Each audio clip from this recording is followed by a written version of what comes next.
Two of the throws, 4 to the end zone, touchdown, Parker.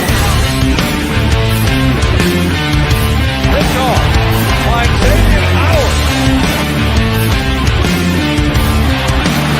Tagovailoa trying to make up for it, fires to the end zone, touchdown!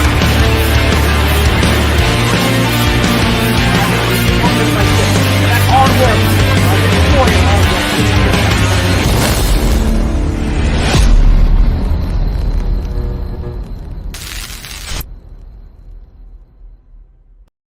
What's good, Finn Nation? What's good? I know it's a heartbreaking and crushing day for most, but life goes on. The show must continue. And as hard as it is to swallow, pause, we got to live for next year. Next, we all knew this day was going to come that, we weren't expecting a Super Bowl this year. So it just came a little bit earlier than some people hoped. It is what it is. Don't let it be what it ain't. We got to keep on going. First off, I want to shout out everyone that showed up. King Sick, Jazza, Jason Greaves, Marino's Goat, Cap, how you doing, homie? Gridiron Report, Vickin, the Raging Dolphins Maniac, Oz, you must be raging today, son. Oz, like I said, Nathan, how you doing? Douglas Anderson. So we got here Conflict, FSU Baby, DF, Ken Sean West. Appreciate each and every one of you guys coming out. Jason Greaves, Shade, Roan. How you doing, Larry? How you doing, buddy? Thanks for having me on today. Jason Greaves, Kieran, MG Taxman, Damian, Esteban Santana, Kieran, Omar. How's everyone doing today? So Hana. James, how you doing, buddy? Gonna go over your stuff. Don't you worry, my friend. Joel LaSalle, Tyler Collins, Jeff Premont, 400 Wiz, Rhino, what's good, homie? Drizzy, guys, I'll be opening it up to you guys too in a little bit here after I go over some things. Michael Simmons, Stetson, Javon, Isaiah, G Firm, Roderick, Sunny D. Yeah, okay, bro. This guy, Sunny D Knight. He got a lot to say in the comments, and I had nothing to say when I was up there, though, huh, son? Michael Pulisic, Joe B, Martin, Kareem. It's funny that, people who come and Tommy, how you doing? Jay Bleezy, Joe B, how you doing? Funny how people, you want the smoke, Sunny D, bro. You were up there, you wanted no part of the smoke, brother, because let's be honest, we all know you're outclassed. I mean, you come here for information. I mean, if you knew so much, everyone would be going to your channel or watching you break down all 22. And you know what I mean? I mean, people out here, I watched the all 22. Bro, I know scouts. I tape trade with scouts. If you don't have any all 22 to offer, you ain't getting all 22 on a collegiate player unless you stumble upon it on YouTube. Facts. Chris, what's good? Pats Nation. Oh, you muted, Sunny D? I guess. There is a God, huh? Kenny Zapata, Powerhouse. How you guys doing? I'll be opening it up. And if you come up here, and I don't want to hear vague, I don't want to hear subjective shit. I want to hear actual facts. I want to hear substance. I don't want to hear vague. Anybody who watches football can give those type of answers. I want to hear why. And I'm about to lay it in, and, I'm about to give professional guys who get paid and people that are trusted, they're going to be giving their opinion. How you doing, Josh? Jazz at 803. Feels like it was yesterday when we drafted Tua. Now he's got, a season under his belt, and we're looking towards the next draft. Time flies. Yes, sir, it does, man. Time flies. How you doing, Kane? And it's pretty easy for me, man. Like, if someone says they do, it's easy for me to call people out on that on Twitter and tell they're lying. I can call someone out on YouTube and tell they're lying. So we'll see what's good. I don't want none of those I've watched highlight packages, so I know what I'm talking about. All right. Never seen a highlight package I didn't like. That's for sure. How you doing, Juan Guzman? Choo Choo, how you doing? Jason Greaves. Yeah, I know, eh? Trade on the beach. How you doing, man? Thanks for tuning in, bro. I'm glad you could catch it live for the first time. Anyways, let's hop into this because I got a ton to talk about. First thing I'm going to talk about is the quarterback situation. Because I actually find it funny that all of a sudden, all these people we all know for a fact follow other people or lean on other people for knowledge and game breakdowns. All of a sudden, they know more than the people that break down games. It's absolutely hilarious to me, man. It's absolutely jokes to me, man. Like, it's funny. Like, it's absolutely hilarious. I can't do nothing. This is me laughing in your guys' face right now, if in case you didn't garner that. You know, I already know people haven't watched a ton of Zach Wilson before this year, even if they did watch some of it this year. You know, I've had the scout who was on Zach Wilson before anyone, any credible name you want to throw at me in the scouting community or in the draft community. My boy Dante was the first one giving Zach Wilson a first round grade. Okay. Me and Dante have had this conversation privately. Tua got a better grade from Dante Collinelli than Zach Wilson will be getting from him. Okay. And I'm actually pretty much 100% sure that Tua Tagovailoa is going to be getting a higher grade than him. And I'm not going to say anything. I'm not going to toot Dante's horn. Dante's a superstar. I've told him this directly. When you guys hear about where Dante's next move's at, I mean, y'all are going to know what time it is, man. Y'all are going to know what time it is. See, and Sonny D right there. Tua is a backup to Fitztragic. Right there, like, man, bro, you show your aptitude when you say things like that. What, you mean a rookie quarterback's a backup to a 16-year vet? A guy who's been the longest in Chan Gailey's system out of any offensive player, let alone quarterback in existence? Who would have thunk that would have happened to open the season? Oh, man. What a shocking revelation. Did you also know that 2 + 2 is 4? That's a good one. 1 + 1 is 2. Hey, check it. If you look up in the middle of the day, the sky's blue and there might be clouds. Bam! Another fascinating, another crazy take out there. So yeah, go check out Dante's thread that he did of Tua Tagovailoa. It was absolutely good stuff, man. Me and Ball Game will probably be coming with ours. I'm thinking Wednesday because I got a ton to do in terms of there's over 61 plays and stuff. So I'm gonna chop it up and stuff. So I'll be doing. We'll probably be coming on. I want to say Wednesday. With that, it'll be obviously the last 22, but then I'll be doing player breakdowns. I got a bunch of different things that I'll be doing in the offseason in terms of with the all 22.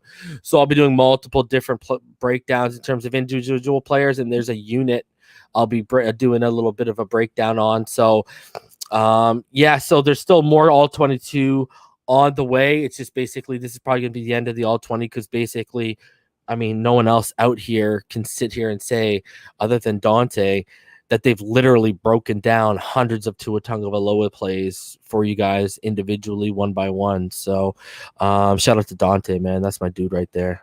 So yeah, that'll be coming on Thursday, guys. So be on Wednesday. So that'll be on the lookout for that. I'm probably going to push back recording the finish line from Wednesday to Thursday. So the finish line will probably be out on Thursday this week. And then with the finish line with me, Ball Game, and Richmond Webb, that's going to be continuing to the off season. It's going to be more free agency and draft centric now. We're going to be doing some player interviews, have some old players on, hopefully get some current players on too. So, we'll be doing that. So there's all that. So there's a lot of stuff coming up here, man. And obviously with this channel, I've already got the next, I want to say 3 weeks worth of shows lined up, scheduled out. So, I got a lot coming to, for this channel for Dolphins Brawl. So be on the lookout for all that stuff, guys. 151 of you in the room already. Go ahead, smash that like button. If you're new here, go ahead and subscribe. So let's get into a few things, guys. Let's start off because I do want to open it up for some of you guys. Well, for most of you guys, but hopefully only sane and logical. Because y'all, I'm gonna be the first one. Larry, you're a better person than I am because the ignorance that don't fly over here. Okay. If you want to have an educated, if you want to debate, all right, you better be educated. Again, I don't want to hear no veil. I don't want to hear no veiled comments. I don't want to hear vague takes and trying to pass them off as fact. I don't want to hear stuff that we can basically point out as subjective opinion, trying to be passed off as objective fact. That don't fly up inside the NFL. This channel is about educating. This channel ain't about, I'm going to have some stupid take and I'm going to go up there and I'm going to try to pass it off, because you will get destroyed. You will get banned and you will get blocked, but I will make a fool of you first. I'm just warning anyone out there right now that wants to come here with some stupid take. Now, is Tua perfect? No. Has he missed reads? Hell yes. I've identified it in my all 22 breakdowns. I've pointed out reads when he's made, even down to when he needs to make the throw on the break the receiver's making out of his route. So he's not perfect. But here's the thing. My problem with Dolphin fans is they want to take things at face value. They don't want to understand context. They don't want to say, okay, this happened, but why? They want to say, okay, this happened, so it's just this. Black and white, it's just this. Don't work like that. Everything in life, including football, has context. Everything has reason as to why it happened. So, if you're going to come up here and ignore context verbally, I'm going to smack you around. I'm going to slice you up. And I'm going to make everyone in the comment clown you. And you're probably going to get ratioed if you have a Twitter account. Other than that, hey, if you want to come up here and there's things you don't like about Tua, or there's things that concern you about Tua, and you have, actual substantiated takes to back it up, bro, the platform, the floor is yours. I like a healthy debate. I like a smart debate. See, the thing is, I don't waste my time debating with idiots. All right? That's the difference. All right? If I'm going to have a debate, it's going to be an intelligent debate so people are going to learn something. Not it turns into me having to teach the person that's debating me, and then that person keeps ignoring what I'm spitting and the facts that I'm saying that are literally on tape just because they have some personal agenda, or they know how to watch TV or watch football. They just don't know how to understand it when they watch it. So that's my disclaimer. That's it. I'm going to put that out there right now. That's my disclaimer. You come up here, you say stupid shit, you better be ready for the work. That's all I'm going to sit here and say. And that's my disclaimer for not just show the whole off season. Because I know the nonsense and the dumb narratives are going to be spit. The people who I've proved already don't know how to watch film. And you already know who I'm looking at. Okay? I ain't going to take that nonsense, bro. That don't fly here. You want to spit your terrible, terrible takes? Bro, you go onto YouTube, you go look at the right-hand corner where your profile is, you have the ability to start your own channel. Good luck getting followers. All right. So as we continue on here, I know the story broke today about Chan Gailey. I know a lot of people got really excited that Chan Gailey was probably going to be fired. Hell, I had a thumbnail ready to start a show saying, let's get rid of this guy. You know what I mean? Oh, hey, Rhino, I've already offered to drop the link for that person. And that goes back to when my episodes were in the 30s. I'm at 160. We already know how that goes. So, a lot of people were excited about Chan Gailey today getting fired. Obviously, it came through that it wasn't true. It was a fake Adam Schefter account. They retracted their statement. Guys, I do think it's going to be George Godsey. The thing that struck me, you know what I mean, that didn't sit well with me was I don't think they're going to fire him. I do not think they're going to fire him. I think what's going to happen is they're going to have a mutual agreement and he's going to retire. That's what I think is going to happen. I do not see them we're too respectful of a franchise. We're not going to do that. You know what I mean? They're going to bring him out of retirement, turn around and fire him after a year. No, they're going to sit there and they're going to say, hey, Chan, it's not working. We want to go in a different direction, right off into the sunset. We'll do what we got to do with Godsey. Now, there's another question. Yeah. And Oz, I want to say this to ESPN, Sports Center, whatever. Okay. I saw something that kind of disgusted me today. And it's a subtle thing that you got to look for. All right. I see Adam Gase get fired. All right. Sports Center. The Jets have mutually decided to part ways with Adam Gase. All right. Doug Marrone gets fired. The Jacksonville Jaguars have mutually decided to part ways with Doug Marrone. All right. Anthony Lynn gets fired. You know what it said? I got you, Nathan. Give me a sec. You know what it said? Do you know what it said? The Chargers have fired Anthony Lynn. Now, does anyone see a difference there? Because I do. I mean, I'm just saying. So shout out to Sports Center for like pulling back the white cloak for a little bit. Damn, no wonder people are turning to YouTube for their news, man. That is some next level. Don't think we ain't woke enough to ain't see that kind of shit. That is ridiculous, man. So, yeah, shout out to to ESPN. I mean, damn. Thank God I don't watch you guys and I'm in Canada because man, I would feel all dirty after that. Sorry, Nathan, you wanted a mod, right? Let me hit you with that in a sec. Give me a sec, guys.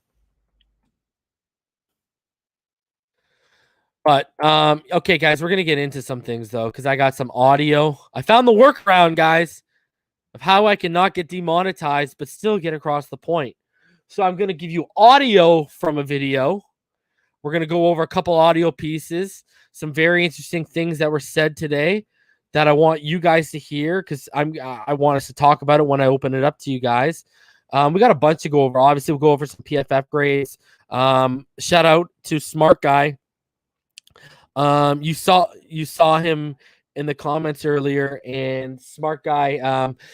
I hit him up on Twitter. He sent me like clean copies of some great PowerPoints that he made. So we're gonna go over those. I just want to show you guys those for just for you know what it is, context, right? So just for you guys to understand, because guys, let's get into the Tua thing. All right, all these people who think this guy, okay, we're gonna dead this right away. So there was an article on Saturday night, and it was from Barry Jackson. Let's dead this right away. Let's start it off. All right. So this was from Barry Jackson, guys. This is an excerpt from what Barry Jackson had to say. And let me bring this up. And I mean, hey, you guys, I mean, hey, it's right here for you guys to see yourself. And now I've always been a fan of Barry. Shout out to Barry. True story. I contacted him in the summer. Guys at the Miami Herald, they don't do this kind of thing in terms of YouTube. So he said I have the email, would love to come on, but he wished me well with the show in terms of, I guess, you know, you'd see and I'd pass it that they pay attention, guys. So he was such a nice guy. So shout out to Barry Jackson. I think you do a fantastic job. Anyways, in terms of selecting Justin Fields or Zach Wilson, Miami picking another quarterback would be surprising. One Dolphins official laughed at the idea when I asked about it, but nothing can be completely ruled out with this regime. Keep in mind that while Fields and Wilson are good prospects, here you go, right here, they aren't better prospects than Tagovailoa last year, and that's from Barry, who we all know hasn't even watched the film, and he's smart enough to know that. Good God Almighty. Barry Jackson, we all know, don't sit there. You don't got the time to sit there and watch all 22. And he's even sitting there and saying, because he's probably linked into the scouting community saying, yeah, they're not better prospects. So, I mean, y'all want to pass on a better prospect for a even bigger shot in the dark. Like, it's unbelievable. And what's so asinine about this is... Go back to when before we drafted Tua. What did I tell all of you that were afraid about the hip? What did Reason tell you? Reason said, guess what, guys? If you're right, all right, we're sitting here now, and Burrow looks like the one he might have issues going forward, might not be the same player. Nonetheless, all right, what did I say about Tua? What was the exact same thing I said about Tua? Okay? Reason said, build the offensive line. Make an elite offensive line. Why? Because even if Tua doesn't work out, buddy, you could plop a second or third rounder behind that and boom. And who's to say we have to spend the number 3 pick to hit on a quarterback?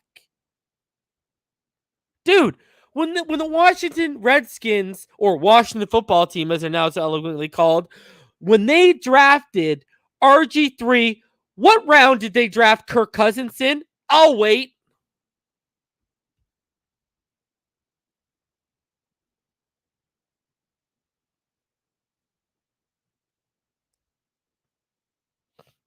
I'll wait.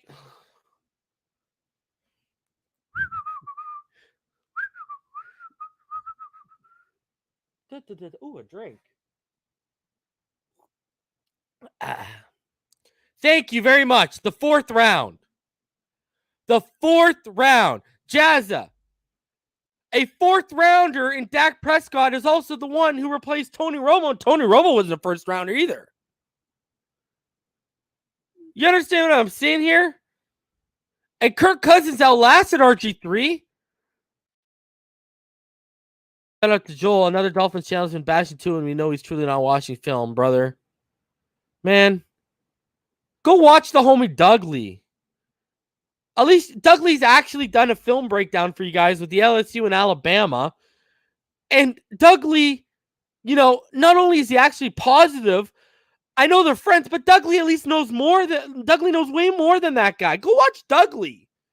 And Doug Lee only takes 20 or 30 minutes of your time. He's not like me or anyone else that takes multiple hours. So go watch Doug Lee. Don't watch that nonsense over on that channel, Joe. I'm not talking to you, but I'm just saying in general. You know what I mean? Go watch Doug Lee. At least you're getting a real, transparent, positive guy. Right? Shout out to the homie Doug Lee. That's all I'm going to say. And Raiden asks, is Wentz worth a late round pick as a backup? I still think he's going to fetch such a kind of a high pick because, I don't see a 5th, 6th, 7th getting it done. But anyways, back to this, guys. So here you go. You literally have one Dolphins official laughed at the idea. Okay, so keep that in mind as you watch all these videos and all these articles and all these tweets come out about how we should take this, or all these Facebook posts too, about how we should take this guy or that guy, or all these mocks come out where we're taking a quarterback. Keep that in mind, that it's literally being laughed off, okay? So, G-Firm, I'll drop a link for you to come in, and you can take off your video. I'll be dropping a link in the next 25 minutes. Don't worry, guys. And I'll open it up to you guys. Don't worry. I just want to go through this stuff with you guys. All right. So, with Tua, let's stick on Tua. So, has he made bad reads? I mean, not bad reads. Has he missed reads? Yes. Okay. But I think it's a multitude of things. Okay. I think he doesn't trust the offensive line at times. He doesn't know where the pressure's coming in the interior, or whether it's coming on the outside and collapsing him. Right. There's multitude of things. We've gone over this in ball game. I mean, guys, ad nauseum almost of what his flaws are. And it is what it is. Chan Gailey is calling a different game for Tua Tagovailoa. I mean, guys, go back and watch the broadcast. Don't even watch the All-22. Go back and watch the broadcast and watch about 5 to 10 minutes, because I don't know exactly what the time is, leading up to when Tua started opening it up in the game in the second half. And I'm going to shout out Larry here in a sec because he did something that I want to plug. So, okay, what happened before he opened it up? Guys, did he go get on the phone and call up Chan Gailey and said, hey, I need to open it up. This ain't working. All right. And you guys all saw Belichick against us last week. What was he doing? He's taking the phone, he's smashing it on the wall, flipping out, losing his mind, right? Talking to the coordinators upstairs. He wasn't liking what was going on. What did Tua do, guys, before he opened it up? This man walked right over to George Godsey, who I've been telling y'all for like over a month now, month and a half, that's going to be the internal hire, while I've been trolling people with Sarkisian, half pipe dream, half troll, but I digress. Okay, he goes over to Godsey. What happens? Godsey says, screw it, open it up. And here's the thing. Now, I saw someone on Twitter, I forget who it was. I want to say it was a podcast or someone. They said that they don't want Godsey because he's part of Chan Gailey's tree. False. He is not part of Gailey's tree. If you go back and you look at where George Godsey comes from, okay, George Godsey's obvious initial ties are with O'Brien, right? Because they work together. They work together at Houston, obviously, right, with the Texans. But it goes farther than that. They actually go back to Georgia Tech together, where Godsey was a positional coach. I believe he was a quarterback's coach, I want to say. He was a positional coach. He started off as like an assistant, like I'm talking like a grad assistant, and then he worked into coaching positions. But anyways, he was under Bill O'Brien when Bill O'Brien was the offensive coordinator at Georgia Tech. And they are both from the George O'Leary. Okay? They're both from the George O'Leary tree. They're not from the Gailey tree. So people need to realize that. All right? Now, O'Leary was really, really good at Georgia Tech. I know he resigned in Notre Dame. Notre Dame fans probably hate that name. He was good at UCF, right? He was a UCF coach for like 11 years. Right? That's where, that's where I believe Godsey went to UCF as well with him there. So, but it goes all the way back to Georgia Tech, right? Georgia Tech and UCF ties with O'Leary. So, guys, I really think, I think that's going to be the move. I think that's going to be the move is Godsey. I agree, though. I got to plug it. I do think Dante Collinelli is onto something. If I'm going to go externally in the NFL now, Mike Kafka, the quarterback coach from the Kansas City Chiefs, I think that's the move. Word is it's Andy Reid and Kafka that are getting Mahomes in that offense to where it is now. It's not Bieniemy. That's why not only has Bieniemy interviewed terribly, a lot of the belief around the league is that he isn't the guy in terms of like it's Kafka and Andy Reid are the minds in that offense, and Bieniemy is just kind of a placeholder. So, I mean, there you go, guys. I do want to keep it going here.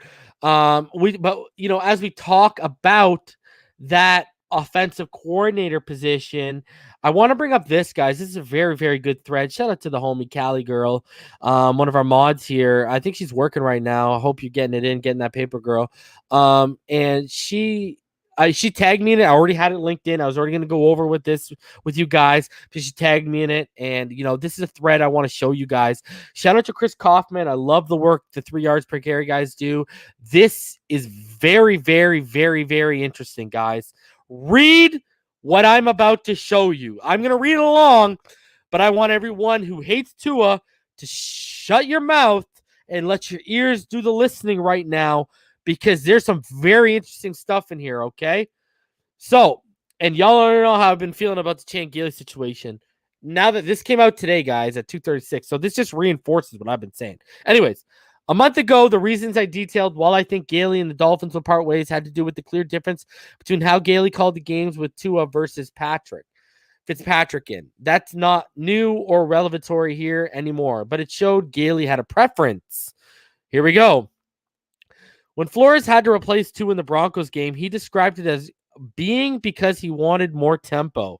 One thing, and guys, when you see that, I've already showed you guys the up-tempo no huddle stats and how good Tua is in the up-tempo no huddle. So when you see that should worry you.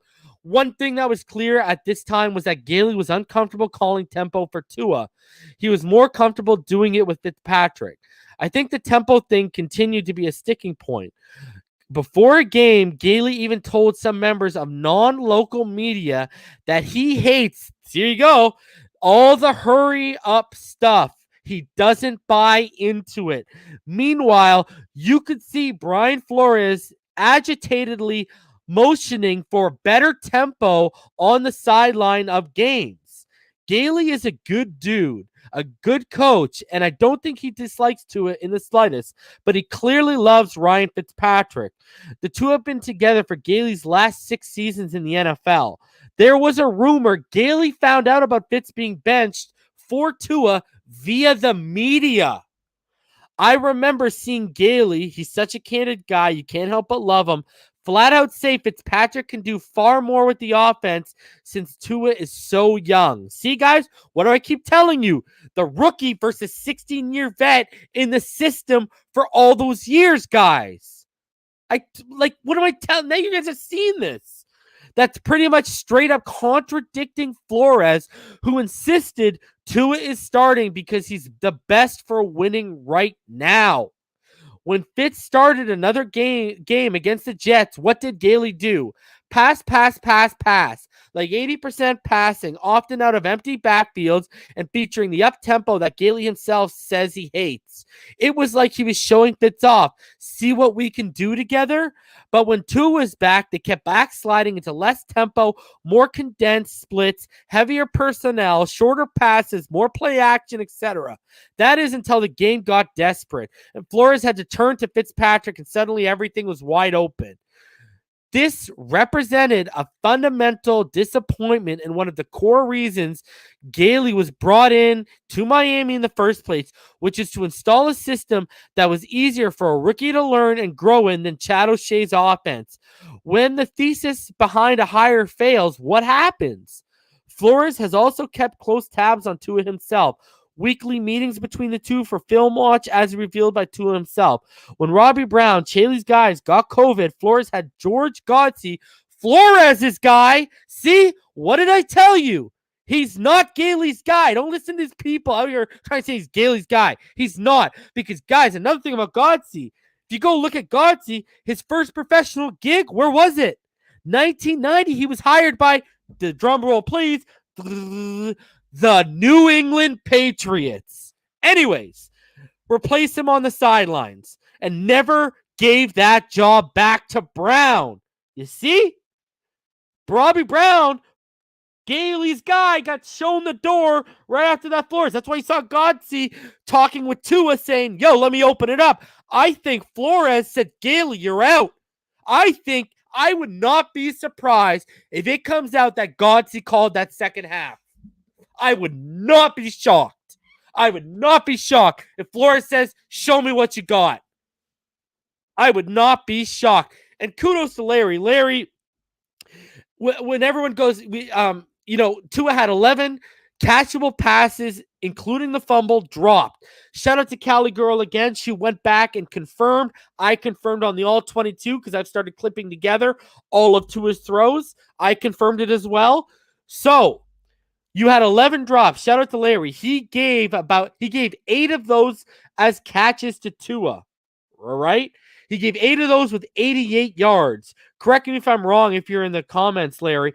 But it turned Tua 44 of 58 for 444 yards, and one of those interceptions got taken away. I believe Larry took away the one where Devontae Parker slipped because that wasn't on Tua. Took that away. So 444 yards, okay? 44 of 58, 1 touchdown, 2 interceptions. And how many drives get continued and how many more touchdowns get added to that with all those completions? The guy, listen to me, if receivers, check this one out. If receivers caught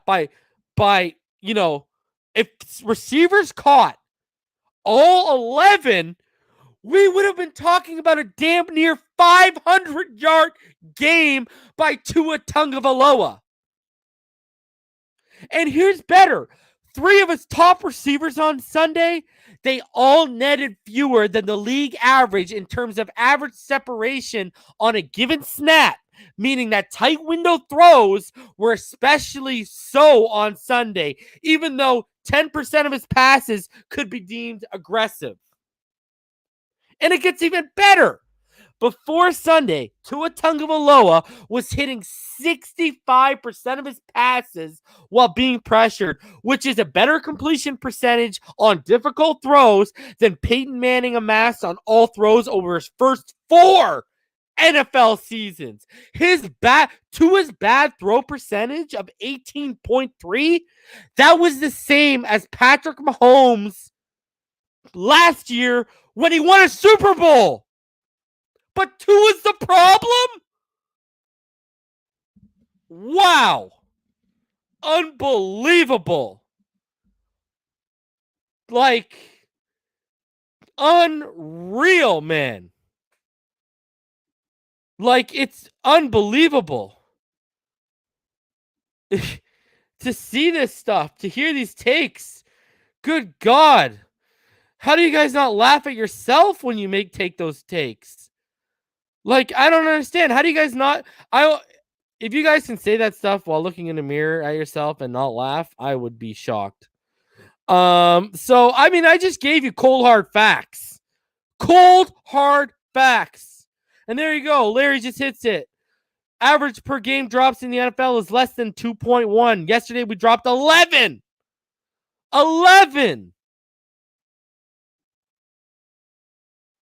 No, Armando, that's the crazy thing. Isaiah doesn't normally drop passes.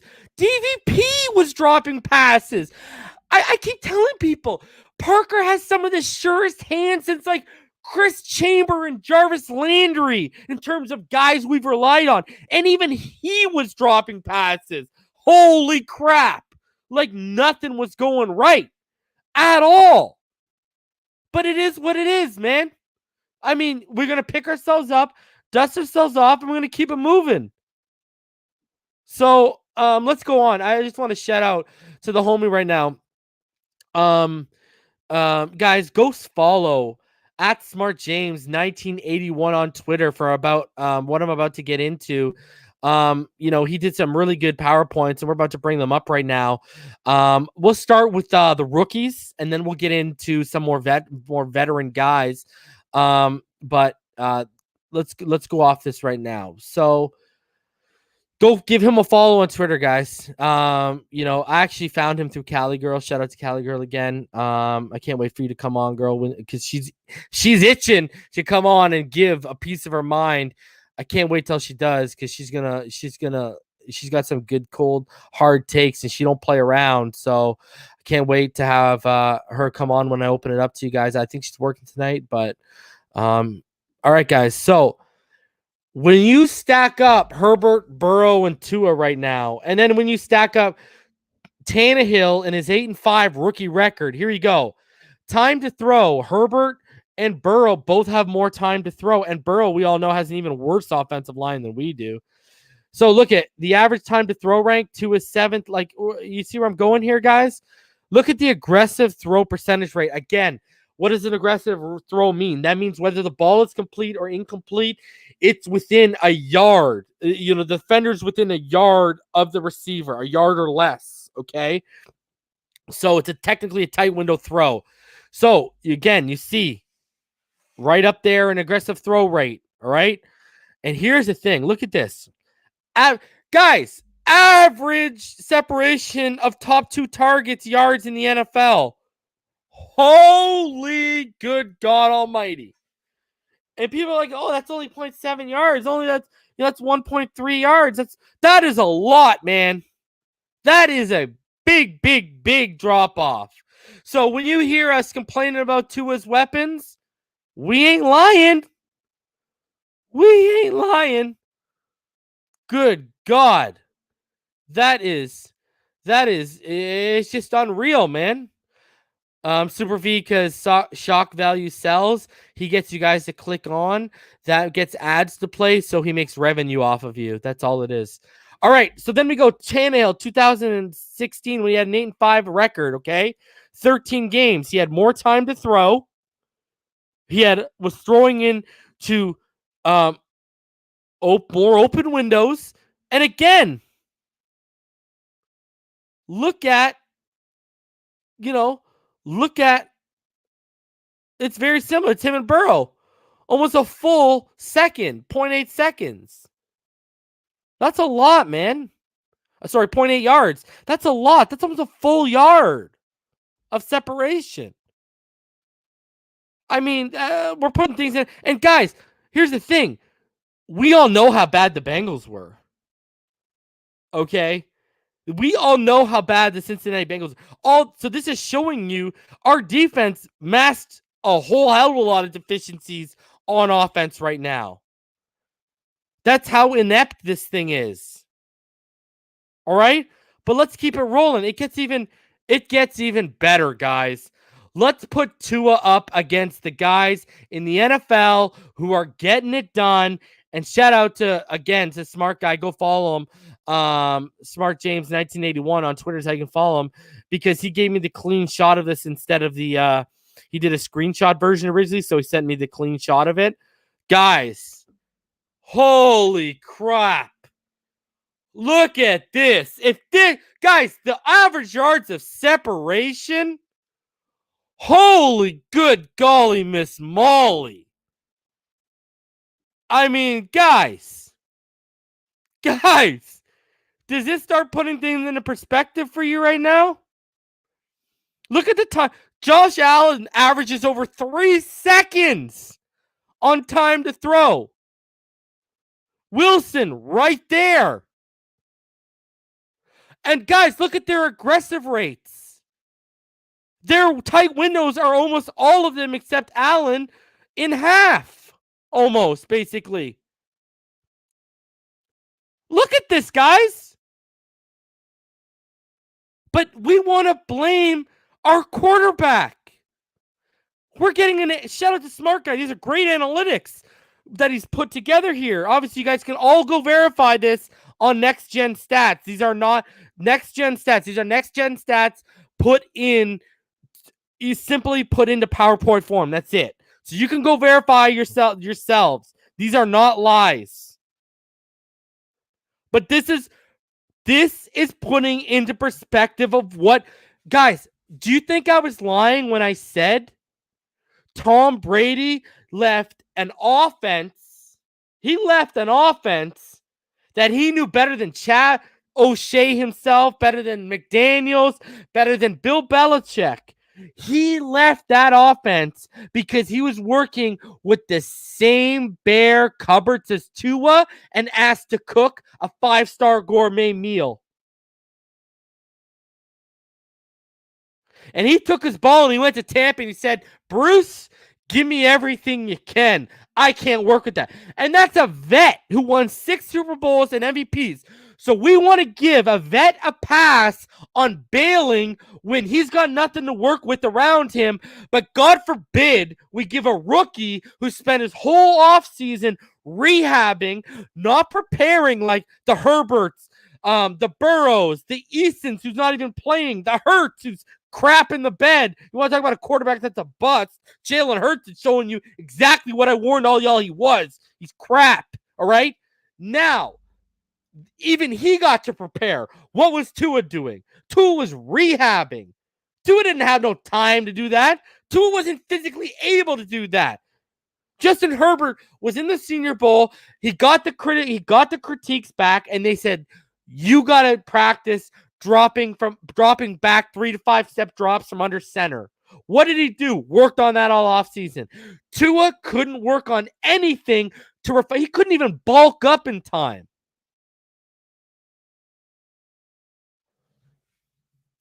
Crazy, man.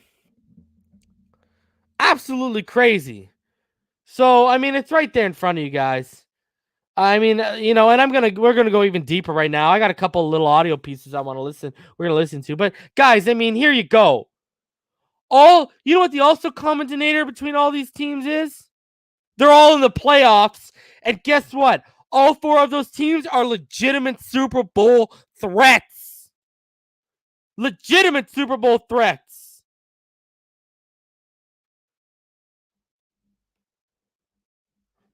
Just saying. So, that's it. All right? I ain't lying when I'm sitting here and saying they're asking Tom, Dick, and Harry from Lowe's, who's stocking shelves on Friday, to come in. Guys, we were leaning on Mac Hollins. We were literally leaning on the 3rd and 4th string guys from training camp by the end of it with DVP. And I love Lynn Bowden, but a guy we acquired from Oakland who didn't have a regular offseason with this offense either. Just sitting here saying context is everything. Everything. So let's keep it rolling when it comes to Tua Tagovailoa. I got a couple more things I want to go over. Then we'll get off this. We'll get into PFF grades. And then I'm going to bring you guys on and open it up for you guys. So let's start off with Dan Orlovsky, guys. Again, I'm going to share the audio. Found a way around that whole pesky YouTube video demonetizing. So let's hear what Dan Orlovsky had to say when he was asked today, should the Miami Dolphins draft a quarterback? This is what Dan Orlovsky had to say. And I got Louis Riddick right after this. As the quarterback guru here, Tua Tagovailoa, it was picked 5th last year. There were some question marks going into that. The Miami Dolphins, based on a trade, have the 3rd pick in the upcoming draft here. Should they be thinking quarterback when they get there? No, they should be thinking really good offensive lineman or really special wide receiver. There'll be 2 of them available in your top 5 picks. Listen, Tua's going to be fine. He will be absolutely fine. I know everyone's like, man, Tua stunk and whatnot. Did the Miami defense show up yesterday? No. So we can put as much yesterday on them as Tua. Here's the thing. First of all, poor offensive line. We've talked about that with the Dolphins. And relatively poor skill players. And a scheme that's poor. Those 3 things with a young quarterback, you're going to struggle. Okay, so they need to upgrade the offensive line still. They need to get better skill players. They need to get better wide receiver weapons on the outside, top to bottom. And then they need a scheme that's going to fit his skill set more on a consistent basis. He needs to be in something that the Saints run or something similar to what the Saints run with Drew Brees. And the last thing I'd say is this. 2 years ago and last year, the Dolphins hit on a bunch of defensive draft picks and defensive free agents. They need to do the same thing this offseason for offensive players. If they hit on those offensive players in addition to the draft and free agency, Tua will be just fine next year. No need to panic in Miami. Rex, you called the draft.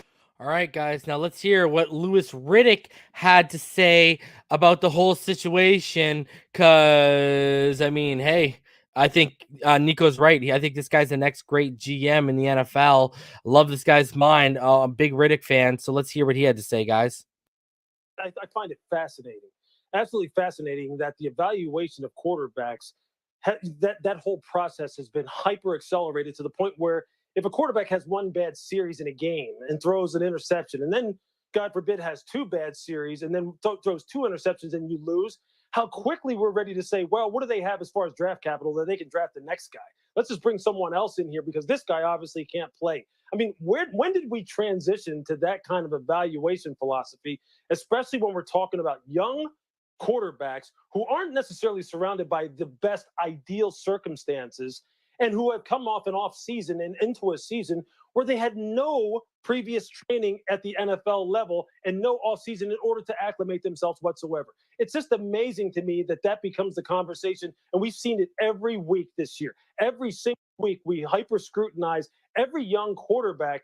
And then if there's a quarterback who winds up having some success like Justin Herbert, and look, he has had a fantastic season. Fantastic. And guys like Pep Hamilton deserve all the credit in the world. Shane Steichen deserve all the credit in the world. Anthony Lynn, all the credit in the world. But it's not fair to compare that situation to what Tua is going through in Miami and just say, well, Justin did it. Joe Burrow did it.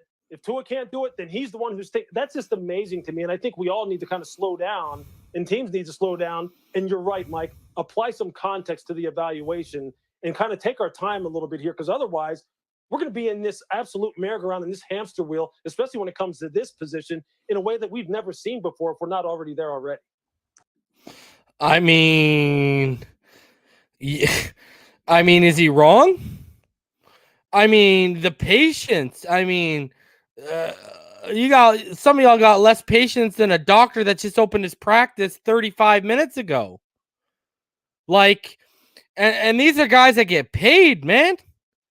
These are legitimate, man. And then when you guys, I want you to go look at Josh Allen's first year numbers and then go look at Tua's and then come back and talk to me. All right. And see what patience is paid off for the Buffalo Bills.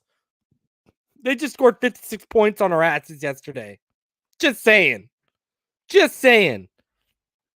So, again, shout out to Smart Guy. Go follow him. Fantastic follow. Good guy too. So yeah, go follow him. And guys, if you didn't know already, the beautiful thing about yesterday, the positive, the light and all the darkness was the Dolphins did extend their takeaway streak to 22 games, and it is still the longest active streak in the NFL, and it is tied for the third longest streak in team history. And Xavier Howard, he now ties the Miami Dolphins record with his 10th interception of the season. He's the first NFL player to have double-digit interceptions since Antonio Cromartie back in 2007, and the only other Dolphins player to reach double-digit interceptions since Dick Westmoreland, who had 10 back in the 1967 season. So shout out to X for having a great season. Definitely XXX baby. Shouting you out because you are defensive player of the year. If Gilmore got it based off what he did last year and you don't get it, it is an absolute sham. And I know there's a lot of questions about, hey, the Dolphins, we have the number 3 pick. Gase just got fired. Marone just got fired. So does that mean the Dolphins, they get to have their coaching staff at the Senior Bowl this year? Because as you know, guys, the top teams on the draft order, they get to go to the Senior Bowl, but you have to have your coaches in place. But no, we will not be the ones going to the Senior Bowl with a number 3 pick, because it's actually a technicality in terms of it goes by the lowest winning percentage. So we actually still ranked 18th. So we will not be sending a staff to the Senior Bowl this year. It's disappointing. That would have been huge. That would be huge. So,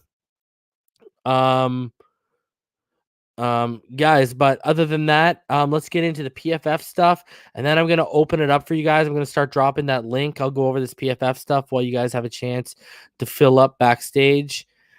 And so let's go over the PFF stuff. Let's see what it has, and let's keep it rolling here. So when you go into the offensive grades for the Miami Dolphins, guys, Tua Tagovailoa was the 4th highest graded offensive player for the Miami Dolphins yesterday.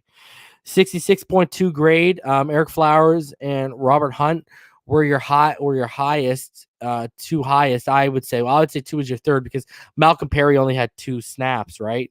So you got to have 10 snaps or more for me to count you usually. So, technically 2 is our 3rd highest. So 2nd, if you want to count the 1st as a high. So shout out to him.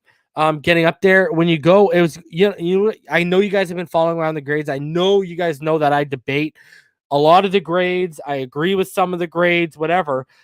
The one thing I noticed, and you guys are going to notice, have been following along closely, this is the first week that the defense had multiple worse graded players than the offense did, and you'll see what I'm saying here in a sec. So if you go to the bottom, Mac Hollins 27.9 because he had that fumble on a minimum amount of snaps. And then you go a bunch of 50s, you know what I mean?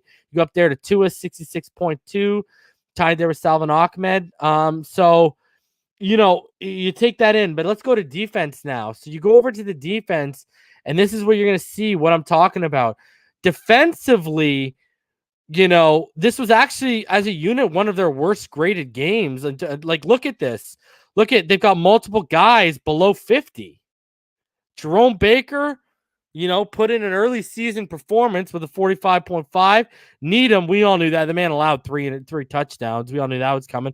Bobby, you know what I mean? This was look at how many, I know they got guys up here higher, but it looked like a lot more guys sitting in the 60s, sitting in that even keel range, where this was either you kind of balled out or you shit the bed on defense grade wise.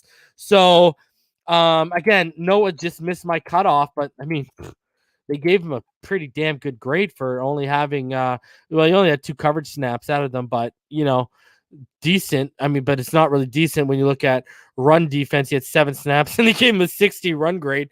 So, Andrew Van Ginkel, I thought would actually be our highest graded guy. I mean, the motor was on yesterday. He made a lot of big plays, and I feel like he was the only one consistently on defense who showed up like there was a playoff berth on the line.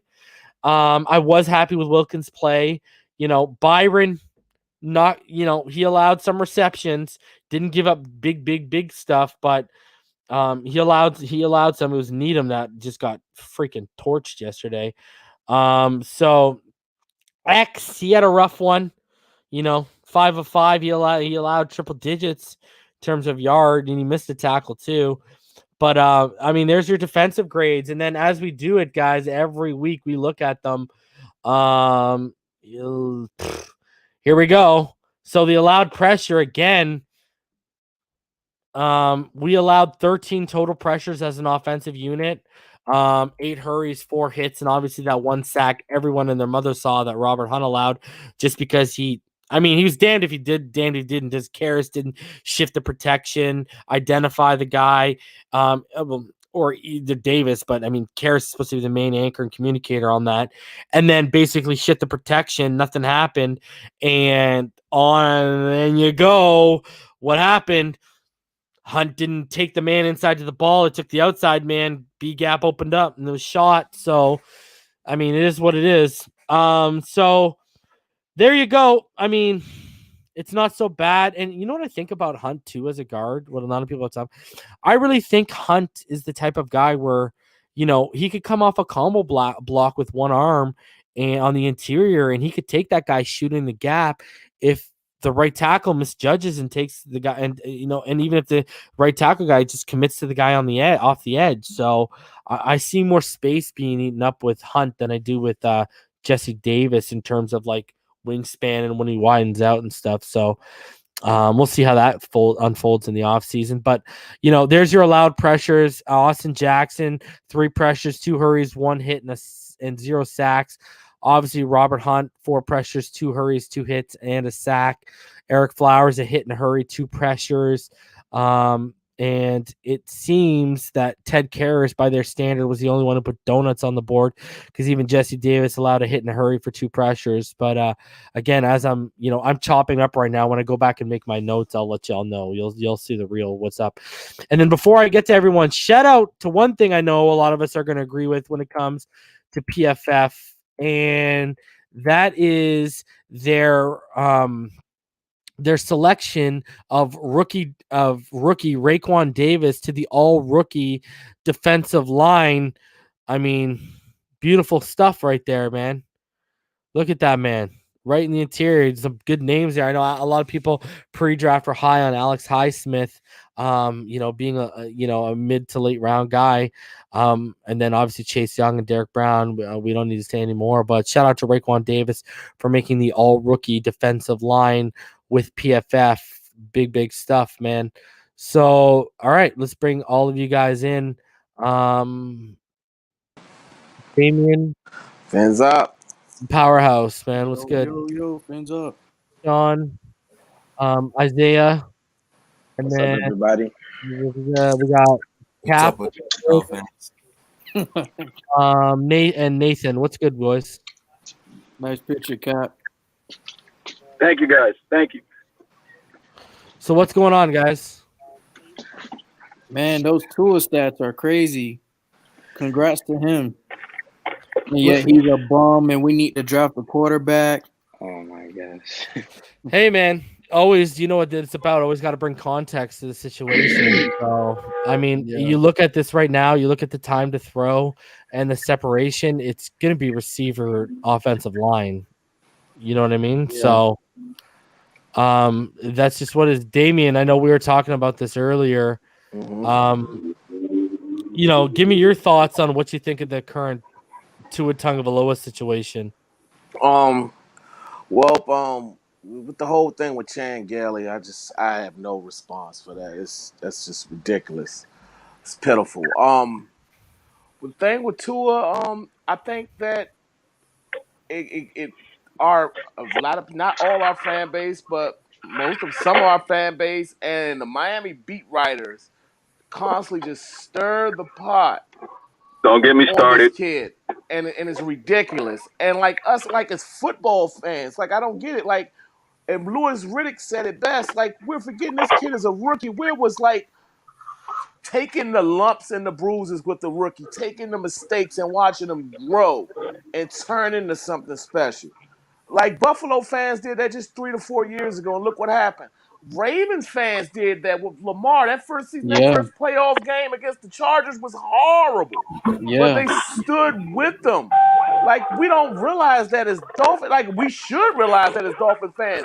Like, we were willing to deal with Ryan Tannehill for 7 damn years. And now all of a sudden. Also, let's take into account that, and Louis Riddick said it, and Orlowski. Like, maybe we're running the wrong system with this kid. Let me remind everybody that Dable was offensive coordinator for Bama during True's freshman year. You know, like maybe we need to run a different style offense. You know, and let's get this kid comfortable. I He agree. obviously is not comfortable with the play call. Well, look at what I said to you.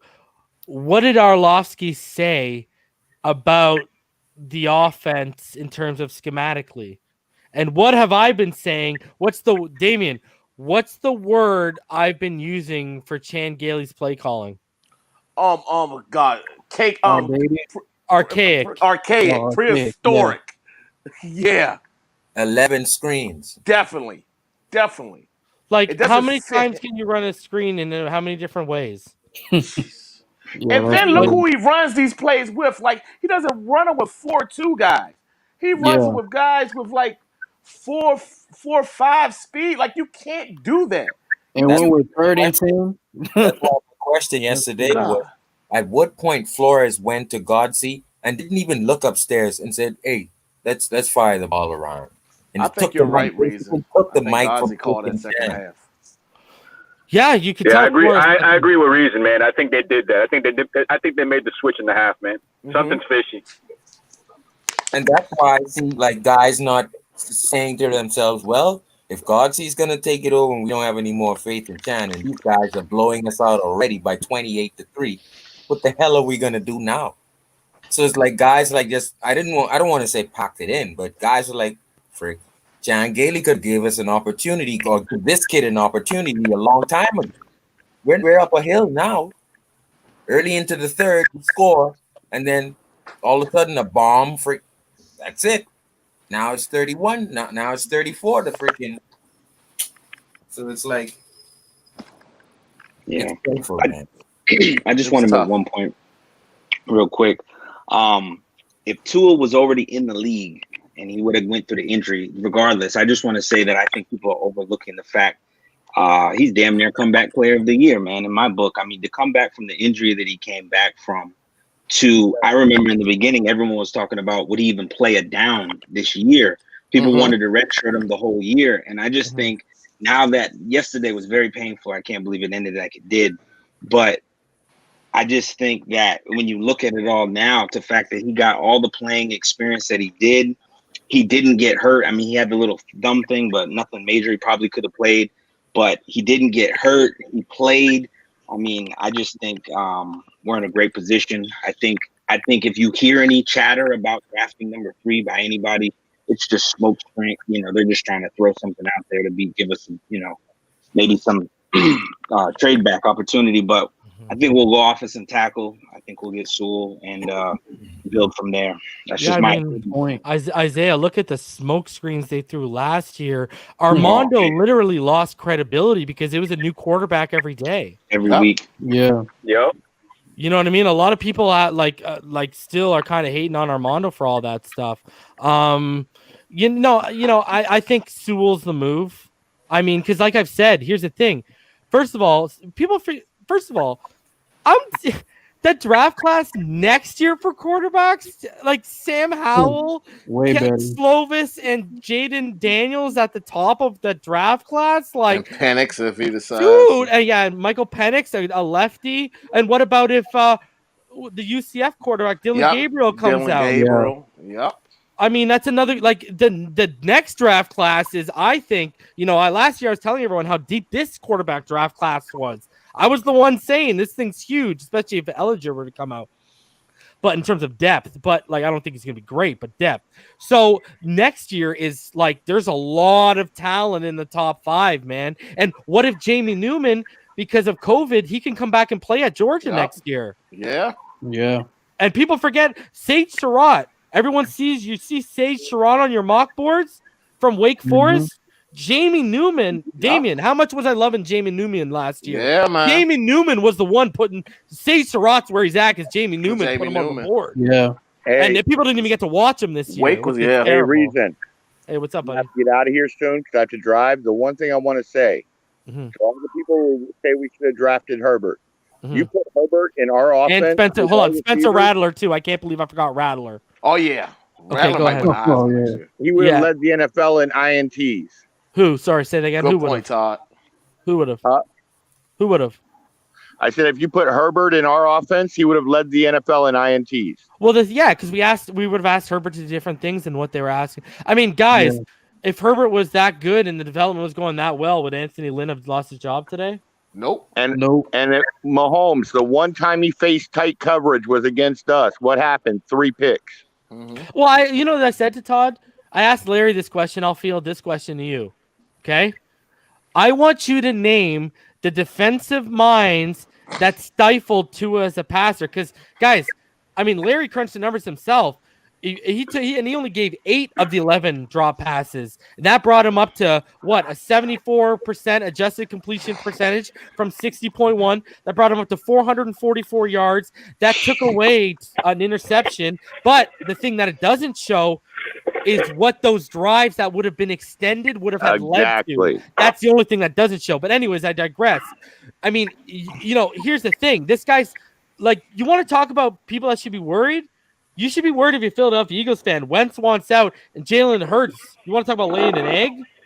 But, Todd, name me the defensive minds, and you can even forget the Bills game. Okay, so like I just said. I was on there earlier when you said them all. I know what you're talking about. Name them. Marinelli, Belichick, the guy and from Fangio. Denver. And Fangio. Yep. All 3 of them would be, if you had a current defensive mind Mount Rushmore in the NFL currently coaching, those would be 3 of the 4 names. Literally, those would be 3 of the 4 names. Oh, I agree. 100%. I mean, and I showed the separation. I mean, Tua is working with guys that are getting a yard .85. Other guys are out here blessed with 2.5 yards, rookies. Then you go to the upper tier. What about the seconds to hold on to the ball? Oh, look at. Think of this. Josh Allen is only throwing into tight windows 11% of the time. Okay, he has 3.04 seconds average time to throw, and his separation, I believe, if I remember correctly, was 3.25 yards. And I guarantee you, if you look up Mahomes, it's going to be right there with Josh Allen. It was up there. He did. It was like 3.2 yards separation. He was averaging about 2.89 seconds to throw, and his aggression rate was 11%. You put Tua with those type of receivers who can get open and a line that can protect them.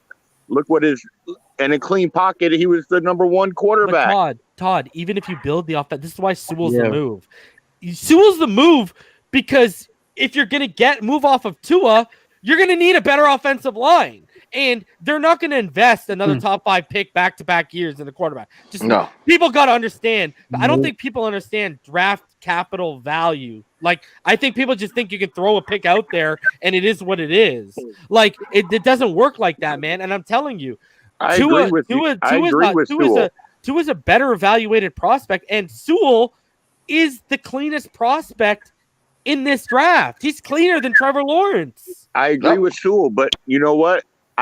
We need a center so he can step up in the pocket too. You got free. Hopefully, the Green Bay lets Lindsley walk, and if they don't, I mean, there's guys in this draft, bro. Yeah. I mean, you can get to a center from Alabama. Yeah, I would love that because he got hurt. He's so stocked and dropped. Yeah. So I'm just saying, like, there's other guys. Josh Myers. I think he's decent. What about that center from Georgia? He was on top until he got hurt. Yeah, Trey Hill. There's guys, man. Look at we don't even know what their plans are with Dieter. Exactly. But we do know when he came out here, he was moving bodies. Yeah, man. He was. Yeah. Dita's So- worked on his core strengths. And if I correct me if I'm wrong, Damien, because I know you probably watch the most college football out of everyone up here besides myself. He had center reps at Wisconsin. Yes, he did. Yes, he did. So I'm just saying he's played center, snapping the ball Dieter not was foreign. the center, that's Yeah, right. snapping the ball not foreign to Dieter. Yeah. Yeah. Anybody And- but Karras, and- I'll be happy. Well, and Todd, I know you watch enough college to know this. Wisconsin produces those boys in the They trenches. do. Oh God! Yes, they do. Yeah. You know the two Yep. teams, the two colleges that I look for offensive linemen is Wisconsin and Iowa. It used Yeah. to be Nebraska a long time ago. Oh, no. This guy was corn. Everything's got to always go bring out the corn huskers, Damien. Bro, it's like your Kevin. It's like your bacon effect or whatever the hell that is. Yo, but so here's the thing, Todd. All right, how long have you been a fan for? Shit, 38 years. Damn, that's Okay. my age. Wow. Oh, yeah, Okay, Todd, so no. I'm gonna be 36. Okay, in February. So you've been around longer than me, but you know what? I'll say you're not. I'm gonna call you something. Don't take offense to it. I'm just calling to you because you're seniority. An old head. You're an old head when it comes to Dolphin fans, okay? But you're not one of those idiots that are like, oh, I know everything because I've been a fan. You know, you're not one of those. But you know quite a bit. I think everyone up here can vouch for that. So let's put it this way. I played running back, and I still learn from you. Okay, I played for years. I'm just putting context to you for like being around and you know what you're talking about, seeing or whatever. Anyways, I want to get you. What's your opinion in terms of the state of this franchise? You've been around since before Marino. In terms of quarterbacks going forward, like, are you optimistic with Tua? Very. Why? Very. Because first off, I look at it as a rookie who had everything thrown against him to start the season, and then you have a offensive coordinator who handcuffs you, and you're still able to go out there with receivers. Whatever receiver they put in, he would attempt to make them look good if they held onto the ball. Mhm. You know, it didn't matter who was in there. He was accurate. He didn't throw picks. You know, that's the main thing. I look at any other rookie quarterback, I look at picks. He doesn't throw them. This game, two of them were not his fault. The one with Grant was not his fault. So you can go and say 3 out of his 5 were not his fault. You know, I'm not arguing you, brother. So, I mean, that's the thing that he's so careful with the football, like, and then even when he threw deep. And Todd, how many threw deep? It was how many of his interceptions happened after drops on the previous play? how many interceptions also happened after a bad call in the previous play in this last game? Mm-hmm. I'm sorry, hand fighting is actually you're not supposed to be hand never fighting heard that anymore. in my life. Yeah, that was BS. That's I have never ridiculous. like that was absolutely like they literally told us we don't want to give you the flag. They Like that got was literally rid of what they hand said. fighting. Yeah, man. Gesicki still should have caught that ball. Yeah, it hit your hands, right? Too You many know, that's times. why I though. wouldn't mind taking a flyer in the 4th round if Brevin Jordan's around. You think? I don't That's a think. good I don't know if he slipped there. You think he's gonna slip that far? I think he might because he was injured a lot this year. Yeah. I would see he's got to be the 3rd tight end off the board though. So Martin Ukepi donates $5 and he says, per the necessity to protect Tua by any means, do you go all in with Villanueva from Pittsburgh, Lindsey from Green Bay, and Schreff? I would take Lindsey. I keep telling y'all, y'all know I don't like pro comps. Y'all know I hate pro comps, but who is my pro comp for Robert Hunt? That's your Brandon Schreff. We already have that. Yeah, but So Schreff I stays don't need hurt that. too much. He Yeah, gets yeah. hurt. He gets hurt. Yep. So, No, but I'm sorry. I'm fully behind Tua the whole way. mhm. All right. Sonny D, let's hear what your thoughts are on why Tua isn't the franchise.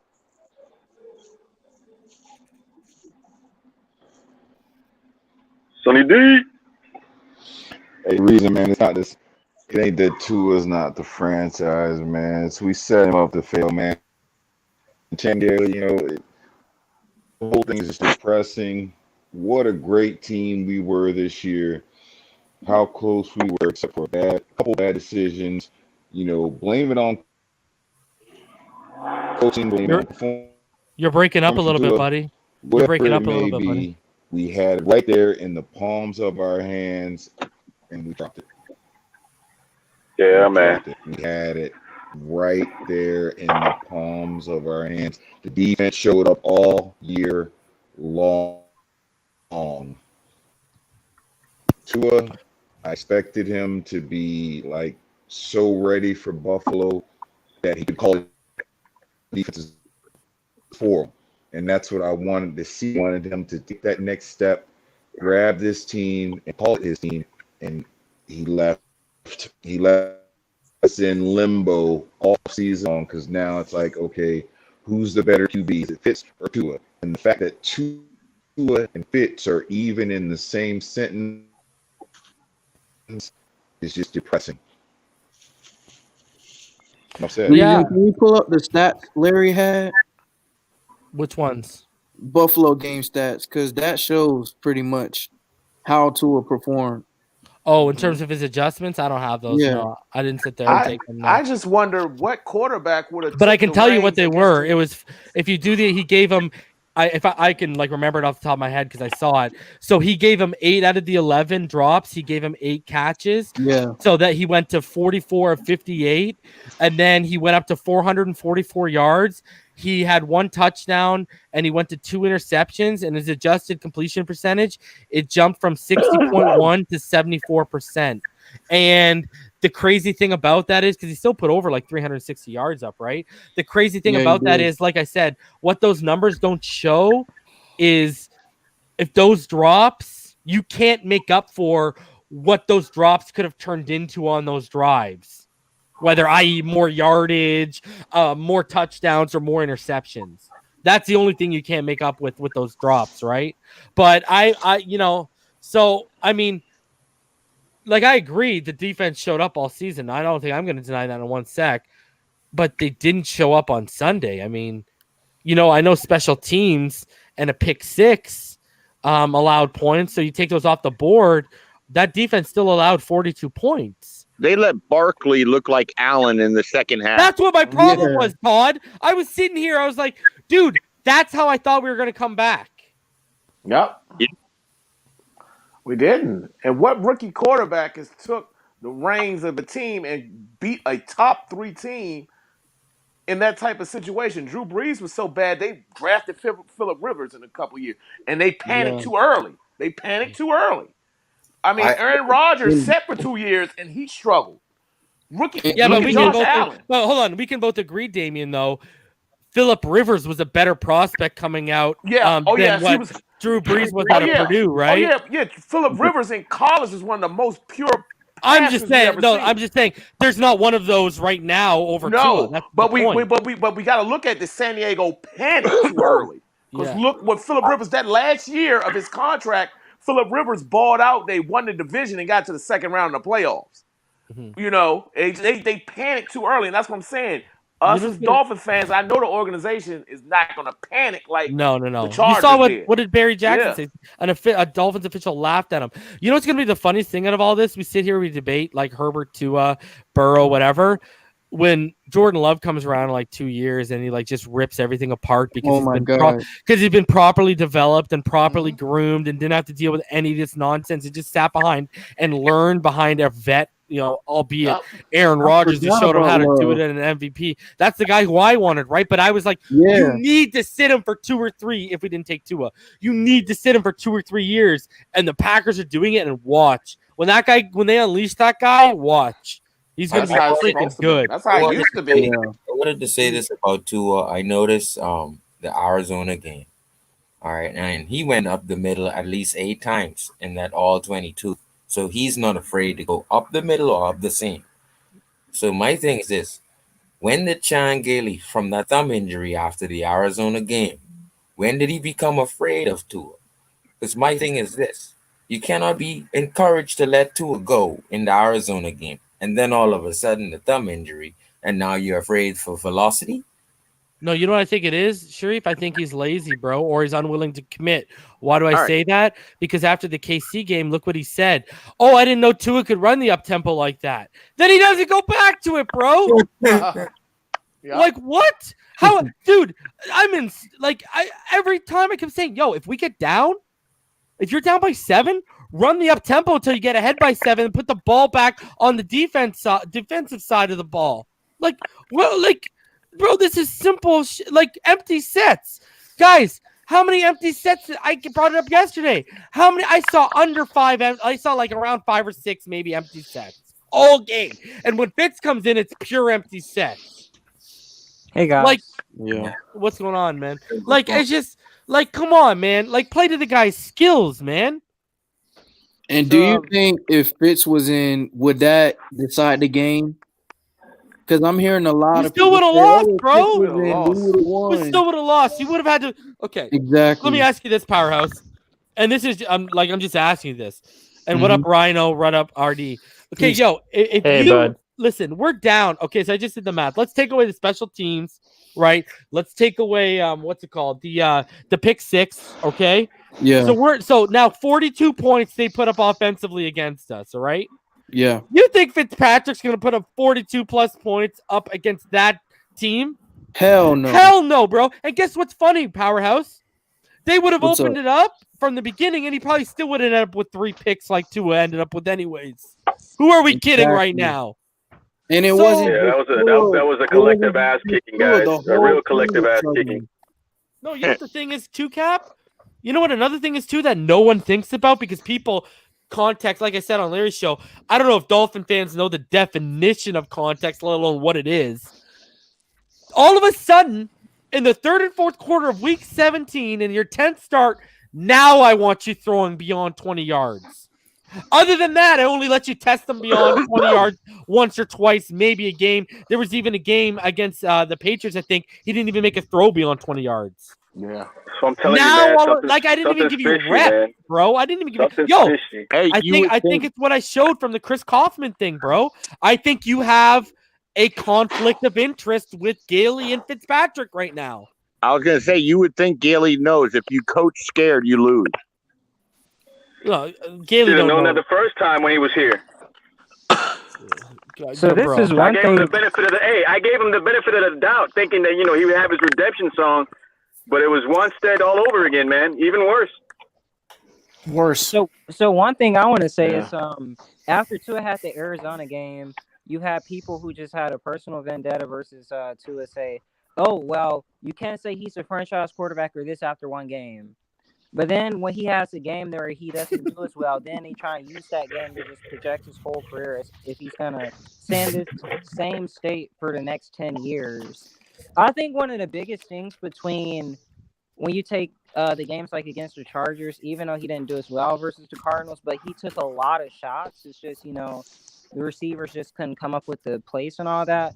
I think it just came down to comfort. In the Arizona game, he was, you can see that he was making quick decisions and all that. He was locked in. But Yeah, when he you was looked locked at the Denver game, I mean, I think Reason said we gave up 20-something pressures in that game alone on Tua. Then he had like 5 sacks or so, and only 1 accounted to him. Those type of games, he just didn't get comfortable. But this is one thing I'll say about Tua, and I watched him every year at Alabama, even in the preseason games, the 8-8 games and everything. Nice. One thing I know about Tua is that he's a student of the game, and this guy, yeah, he has some problems this year with, missing reads or certain times he would, hold onto the ball a little bit longer than he should have. But one thing he always did was that he would, go back, get in the film room, and he would learn from his mistakes. And during the offseason, this guy would come back and just show that he improved on everything that he needed to. So Tua's going to come out and look a lot better next year. So people need to not worry. And this is the last thing I'll say. So for a lot of people who want to bring up Tua getting benched and all that, this is one thing I'll say. And Rhino and them have already heard me ask this question. So say the Chargers were in a playoff race and that game versus the Patriots, if they lose that game, they're out the playoffs. They lost 45-0, right? So say if the Chargers had a Fitzpatrick on their team, do y'all seriously think that Herbert wouldn't have gotten benched that game? Love this guy. I know. And I want That's all right. the Tua haters. I want all the Tua haters to just be objective about that. Do y'all seriously think the game they lost 45-0 that Herbert wouldn't have gotten benched? It's Give him not a few about minutes. not having the talent. It's that he's trying to, get the team a chance to get to the playoffs, and that's all it was. Tua will be fine. You got to give him People a are few minutes to blowing it realize up. what you're saying, bro. They'll get catch there. up. Yeah, they'll catch up in a couple years, maybe. Oh, Yo, yeah. see, you make a good point because here's another thing that he did that that Herbert didn't do. Look at the mental in-game adjustments. I mean, he didn't fall for J.C. Jackson coming into his passing lane the second time around. He adjusted, stepped up, turned it into a touchdown, and we took the lead. Like, literally. And here's another thing. And Todd's gone now. Okay, so I named Marinelli. Okay, I named Fangio, and I named Belichick. Okay, can we all agree they've been in the league for some time now, right? Agreed. Yeah. Okay, Yeah. okay. Can we all agree they've all faced Grandpa Gailey? Yeah. A lot, and the book is Oh, yeah. out on Grandpa Gailey. He wasn't showing them anything they hadn't seen from them before. Not this year, but I'm talking about going back. And that's when Gailey had his notebook. Yeah, I And know, plus- eh? And plus, Dave was Yeah. familiar with Tua. Yeah. Guys, can we stop talking about Chan Gailey? That man will be gone forever from our lives, never I to hope return so. again. I never God, want to I hear hope him so. again. Hope he Ever. goes to San Francisco with Josh Rosen. Ever since the Denver game, every single first half has been worse than the other game. Oh my God. It's ridiculous. Facts. So it's like, Damn. forget it, man. The thing I wanted to ask you, Reason, is don't you feel like if Devontae Parker hadn't fallen down, we would have won that game? Like the momentum was swinging in our favor. He got I've held. never in my life, I've been watching the Dolphins for, I don't know, over 20 years. I've never in my life That was seen the a game. dagger. Yeah. I never in my life seen a game where every single person decides to make fatal mistakes, whether it's the special teams, different people on special teams, whether it's the referees not calling any of the penalties against the Bills, Right. whether it's the ball bouncing at the 1 yard line, whether it's our play calling being completely atrocious by running back-to-back runs and fades on the side, and whether it's like you just go on and on, whether it's Tua himself just doing mental mistakes. And it was insane. It was 3-0. And I was like, okay, bench the idiot now. You got your record. Like, it's over. I can't wait till we face the Bills again. I'm going because I live in Toronto. I'm going to that goddamn game in Buffalo. Yeah. And when we smash their ass, I'm just going to have a big bullet, like a billboard, and I'm just going to go in front of 80,000 fans that they have over there. I'm just going to be like, remember, what was it, the 3rd of January? I'm like, remember, the 3rd of January. Payback is a bitch. Like, whenever we smack that game, I swear to Christ, every single down, I was like, how are we going to screw this up? Like, it was mind-boggling. You couldn't have scripted it. I mean, I gotta say something. The reason Go ahead. Parker didn't fall down. He was held, and the defensive back let him go. No, of course, yeah. No, saying people are saying that in the chat. I just want to make that clear. He didn't fall. He basically got held, and the guy let him go. Yeah, it looked like he fell. Yeah, but I agree. I actually had hope, and then that play happened. I was like, oh, there it is. I just love Tua's demeanor. He's like patting the guys, like, it's okay, guys. Look at what he has to deal with on a daily basis. Right? Yeah, he's patting them on the back saying it's okay. And in his mind, he's saying, you're gone, you're gone, you're gone, you're gone. Oh, hey, picks up the phone. Hey, Chan, you're doing a good job this year. And the mind is thinking, you're gone. Like, okay. Like, and shout out to Chocolate on Straw, $2.99 donation says, Gailey sat Tua's favorite receivers on purpose. I don't know where he's going. You got to expand on that for me, buddy, because they were all out there in full force yesterday, and it wasn't a good thing. Ziggy Zag, $5 donation says 201. He was rehabbing from major injury. There's a difference between rehab and training. 2, his O-line has growing pains and still needs upgrades. So here's the question about the O-line. Here's the proposition. Yes, Denver comes up. Thank God for Billy O, man. But Denver comes up, and now they're like, we're going to give you picks for that 3rd pick, right? My thinking is this. If we ever were to drop back to the 9th pick overall, that's where Devontae Smith, that's where he would fall. I don't see anyone in the top 10, just check who's selecting, is picking Devontae Smith in the top 10 other than us. I think it's Detroit Lions. The Detroit Lions are having a total rebuild. Because they're gonna lose Kenny and Marvin Jones. No, but they're not looking wide receiver. They're having a total rebuild. Their defense is atrocious. They're going defense all the way. Yeah, but Parsons is gonna O-line go. or Chase. Parsons is gonna be gone by 7 probably. How about Who's Philadelphia? picking Parsons? Who's picking Parsons? This is a linebacker. If Fields is gone, that's gonna be your Atlanta pick. No. I'm saying What I'm saying is Atlanta's going to pick Parsons at 4 is what I'm saying. If Fields isn't on the board, Atlanta will take Parsons at 4. Then that's what I'm sitting here saying. That's fine, but look at their defense is crap, right? They need edges. They'll draft Gregory Rousseau in a heartbeat, even though Gregory Rousseau is going to be definitely the biggest bust. But that's besides. I don't think he's going. I wouldn't be shocked if Gregory Rousseau falls out of the top 10. His tape's not very he's got a lot of questions on his tape, man. But I don't think Micah Parsons is going to go in the top 10 either, man, because he's not an edge rusher. And Isaiah Simmons is the last linebacker. Right? He's not. They're not going to play him as an edge rusher, man. Well, he's going to be a stand-up linebacker. No, he's not. Would you take him in the second? Would you take him Well, in the he's second? going to be used off the edge, and he's going to be used in a Jerome Baker style role. He's going to be used on the outside. He's a pass. His main skill set is pass rush. Then he's really good in run defense. It's coverage. So that's why I don't think they're going to be dropping him back a lot because of coverage. I just feel like they're either going to drop out of the 4th pick, or they're going to go with an O-lineman there, or they're going to go with a quarterback. I just don't see the defensive guys being taken at the very top of the top 5, but I do see them going, top 10. I just don't see a wide receiver. Look at the measurables of Devontae Smith with other wide receivers out there that, he's having an amazing year, no doubt about it, historic. But the measurables do count for a lot. In any case, it's a potential, depending on how we have to read the draft, right? But if we draft down, my dream is to have Najee Harris, Waddle, and Devontae Smith available for this team, and Tooney, right?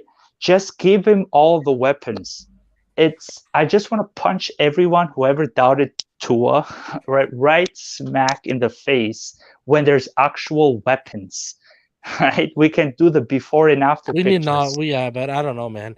I don't know about trading. Our offensive line is a shit show right now, and trading off the most transcendent player back to 9. I don't agree with that, man.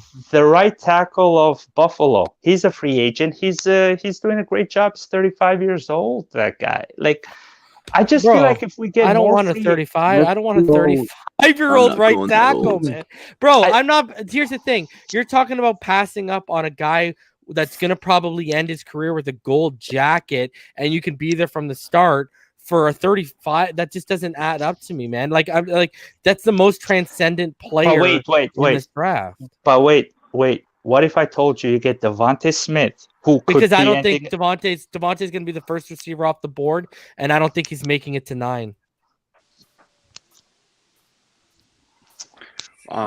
If that's the case, that's a different story. Yeah. So, and if people haven't seen yet right now, you might be interested in this, Damien.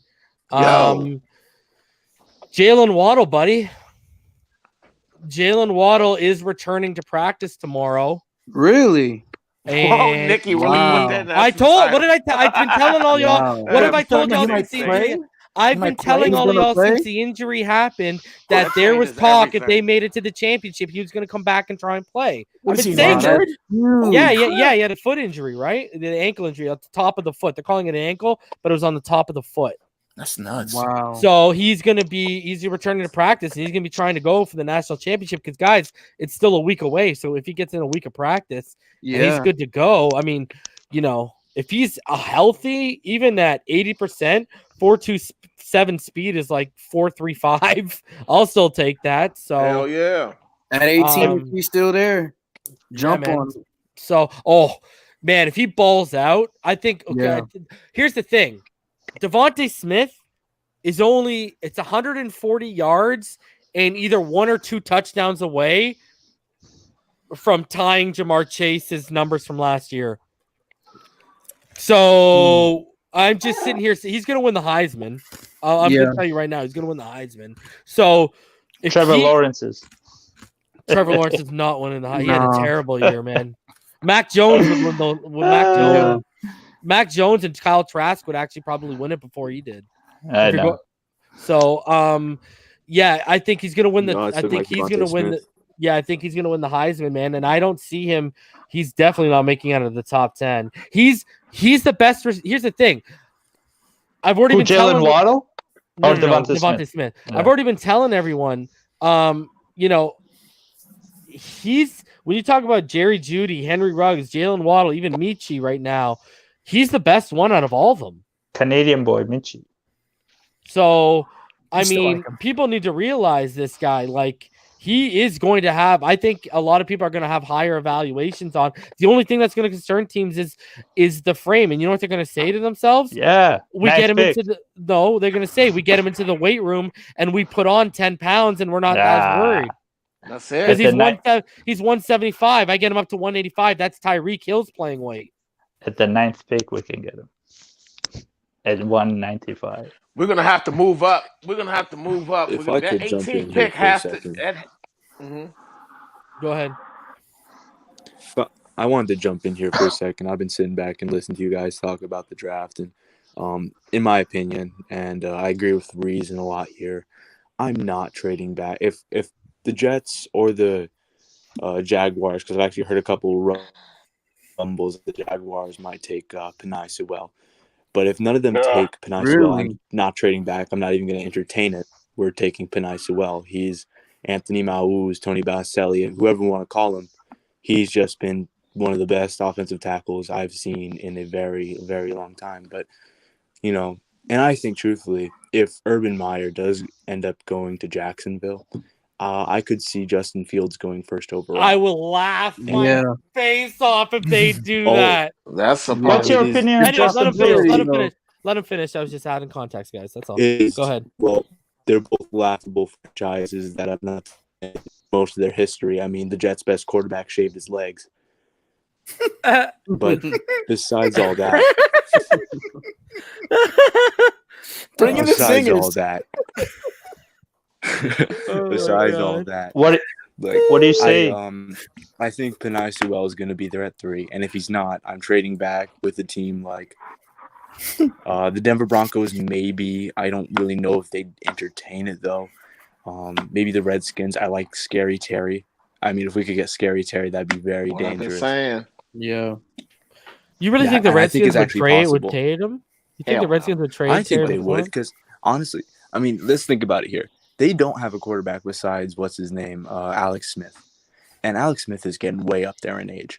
Now, if it comes to a place where, and now keep in mind in this scenario, Penei Sewell and one of the quarterbacks is taken, that means we have the access to one of the top 2 quarterbacks. Why wouldn't they trade up and try and get what they consider to be a transcendent future of their franchise quarterback? That would be a small price to pay. That'd be a small price to pay, giving up Scary Terry. Or why? Let me ask you this: and they why would not also get a 6th, I think, just to even out the value. The Eagles. Why are we talking to the Eagles? The Eagles, I honestly think now the Eagles won a Super Bowl. I think their franchise is still laughable. I don't like what Howie Roseman does. I don't like their owner. I think they're going to stick around another year of Jalen Hurts. I don't think that they're going to go for a quarterback this year. And if they, I think they'll go next year. Good luck to them. I forgot. Mason, who is that? I don't know who that is. Who is that? Who's the who? Just the gentleman who's talking. I have no idea who he is. Gridiron Report. Yeah. Hey, buddy. Hey, what's up? But because I don't do the names. Oh, sorry. No, I'm sorry. And if we God forbid, and I think we will end up getting Penei Sewell, but if we don't, there's a ton of. I think it's a very deep offensive tackle draft if you really look at it. That's the other thing, yeah. I mean, you have Walker Little from Stanford. He opted out this year. Yeah, I'm not a huge fan of him. Your agree guy with Lucas, mostly everything, but I might have to Dershaw's the next up. I like his frame. I think with a little bit. I mean, I like our offensive line coach. I don't know. I think Slater's the second best tackle in the draft. Slater from Northwestern. I don't know if he'll be there. You guys slow down. My pen ran out of ink. But like, there's guys I like, obviously everyone knows how much I love Abraham Lucas, like all that stuff. There's guys I like, Jackson Carmen, etc. But Carmen's good, yeah. I don't see here's the thing, they're not transcendent. No, they're not transcendent. But like I was saying, this is a scenario where we can't get Panay, and he goes. Okay. Well then, okay. Yeah. Well then, I mean, hell. But honestly, if I can't get Sewell, I'm not spending a first-round draft pick on a tackle. Yeah, bro. But Panay's lost weight. They're having like Walker Little. Last year they had Walker Little first-round grade, and rightfully, I got to see him in person, and like. Yeah, he's like 6'7", like 340, right? It's the Ivy League. Yeah. So I watched him last year because I thought he was gonna. I watched him last year because I thought he was gonna declare. So I've watched quite a bit of. I thought he was too. Yeah, he's always he's okay. Too. He's okay. I thought he was better than Leather, the guy from Alex Leatherwood. I think he's the most overrated tackle in everyone's top 5. I don't like his tech. I don't like him mechanically. I don't like his techniques. I don't think he's very agile. Yeah. But and then last thing, I know I've been talking a lot. No, go ahead. No, go ahead, bro. Go ahead. You were touching on Detroit. I think because I've been seeing a lot of mock drafts with the quarterback from BYU going to the Falcons at 4. I don't see that happening, but no. If he gets past the Falcons, I think Matthew Stafford's going to get traded from the Lions, and the Lions are going to pick up that quarterback. So I could see Devontae Smith falling a little bit because there's not many teams I see that really need a number 1 wide receiver like we do. And worst comes to worst, we can throw in Jakeem Grant and a 5th and move up. A bag of peanuts. Well, Jakeem Grant, what the hell? What the hell is that? That's gonna get you raised eyebrows. That's not gonna move you up in the draft. No, because I don't know. You never know.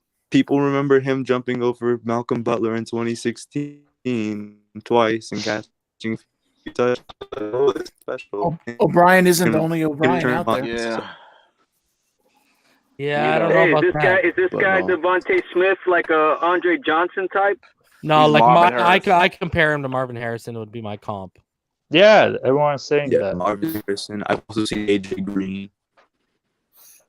What about Waddle? Tyreek Hill. Will he fall to 18 though? Waddle? Would Waddle not if he plays and balls out. The guy's gonna run a 4.27. He's not gonna fall that far. He does that, it's over.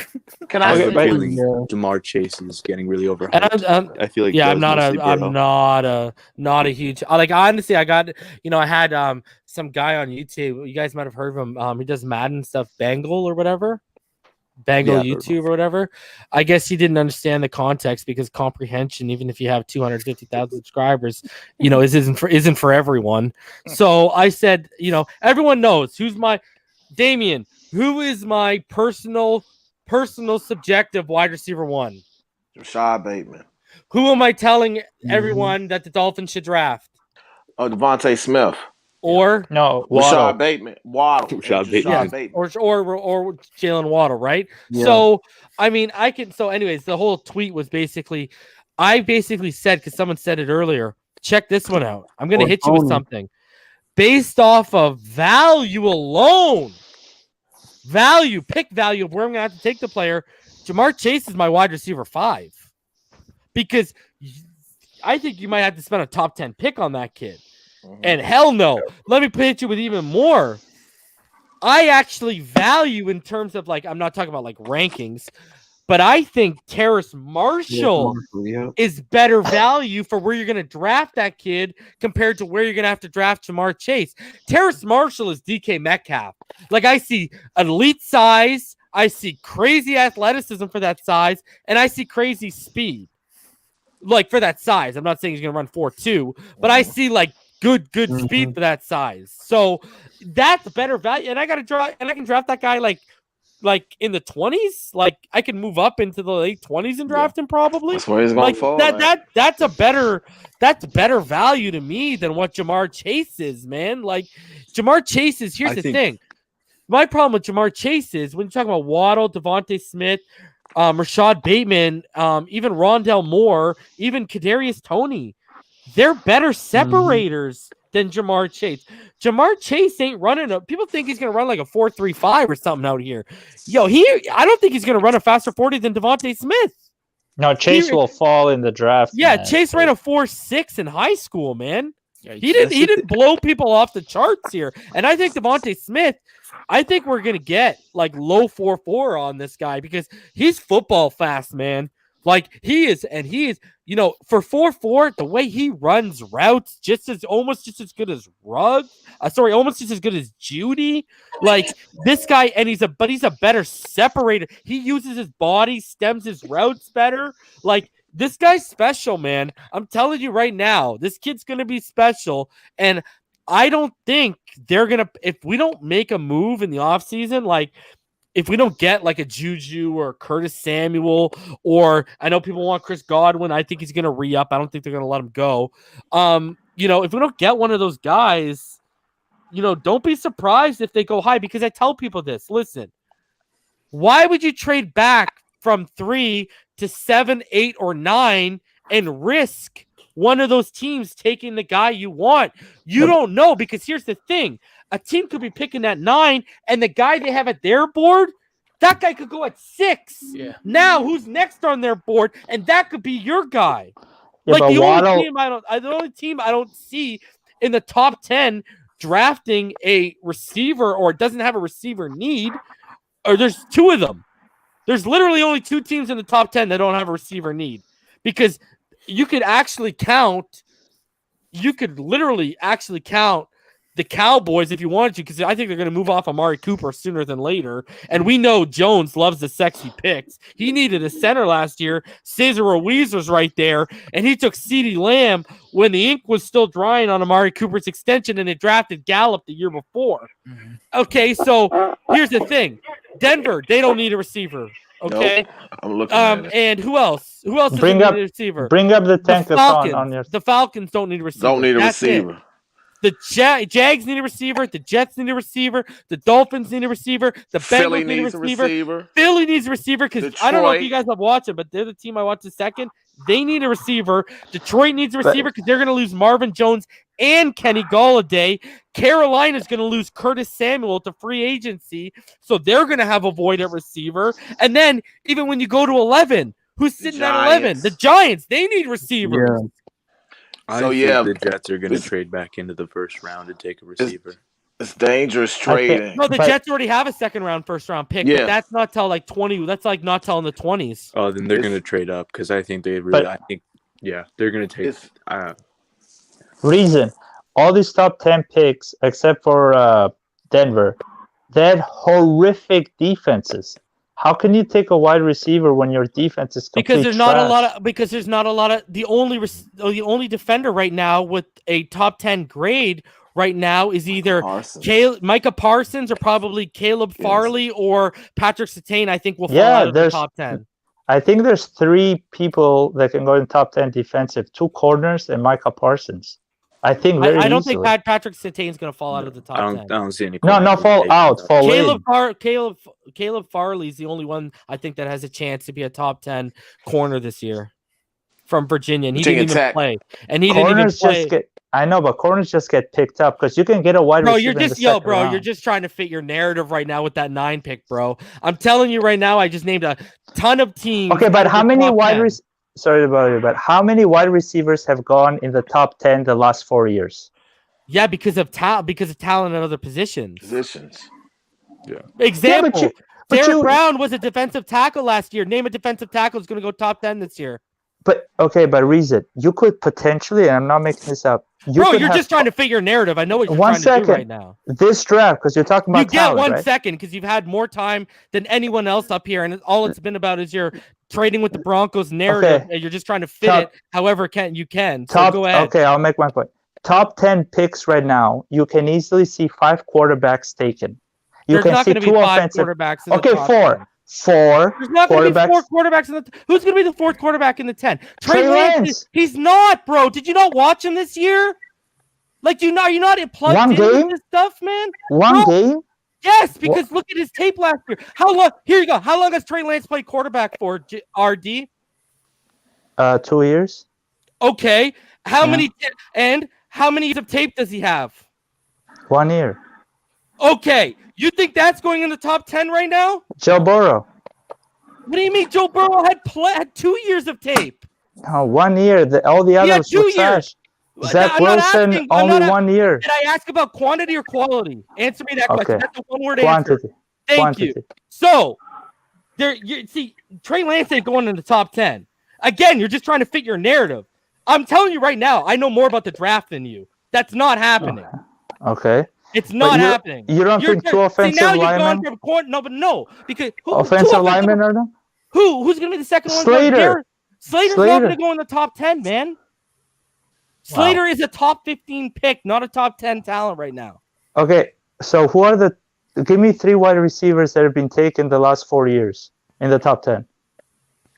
What? So now you want me to sit here and now you're asking me to open up other pages. look up- Bro, if you're asking the question, Ross was Ross. I think Ross was the only one. But what do that got to do with anything? What does that have to do with that? Because people I just said Judy. No, Judy you and don't have to yell. went- You don't have to yell. Ruggs I'm went out right of- here. Yeah, I'm because right here. bro, you're like I'm right. You went from you're position jumping to fit your narrative.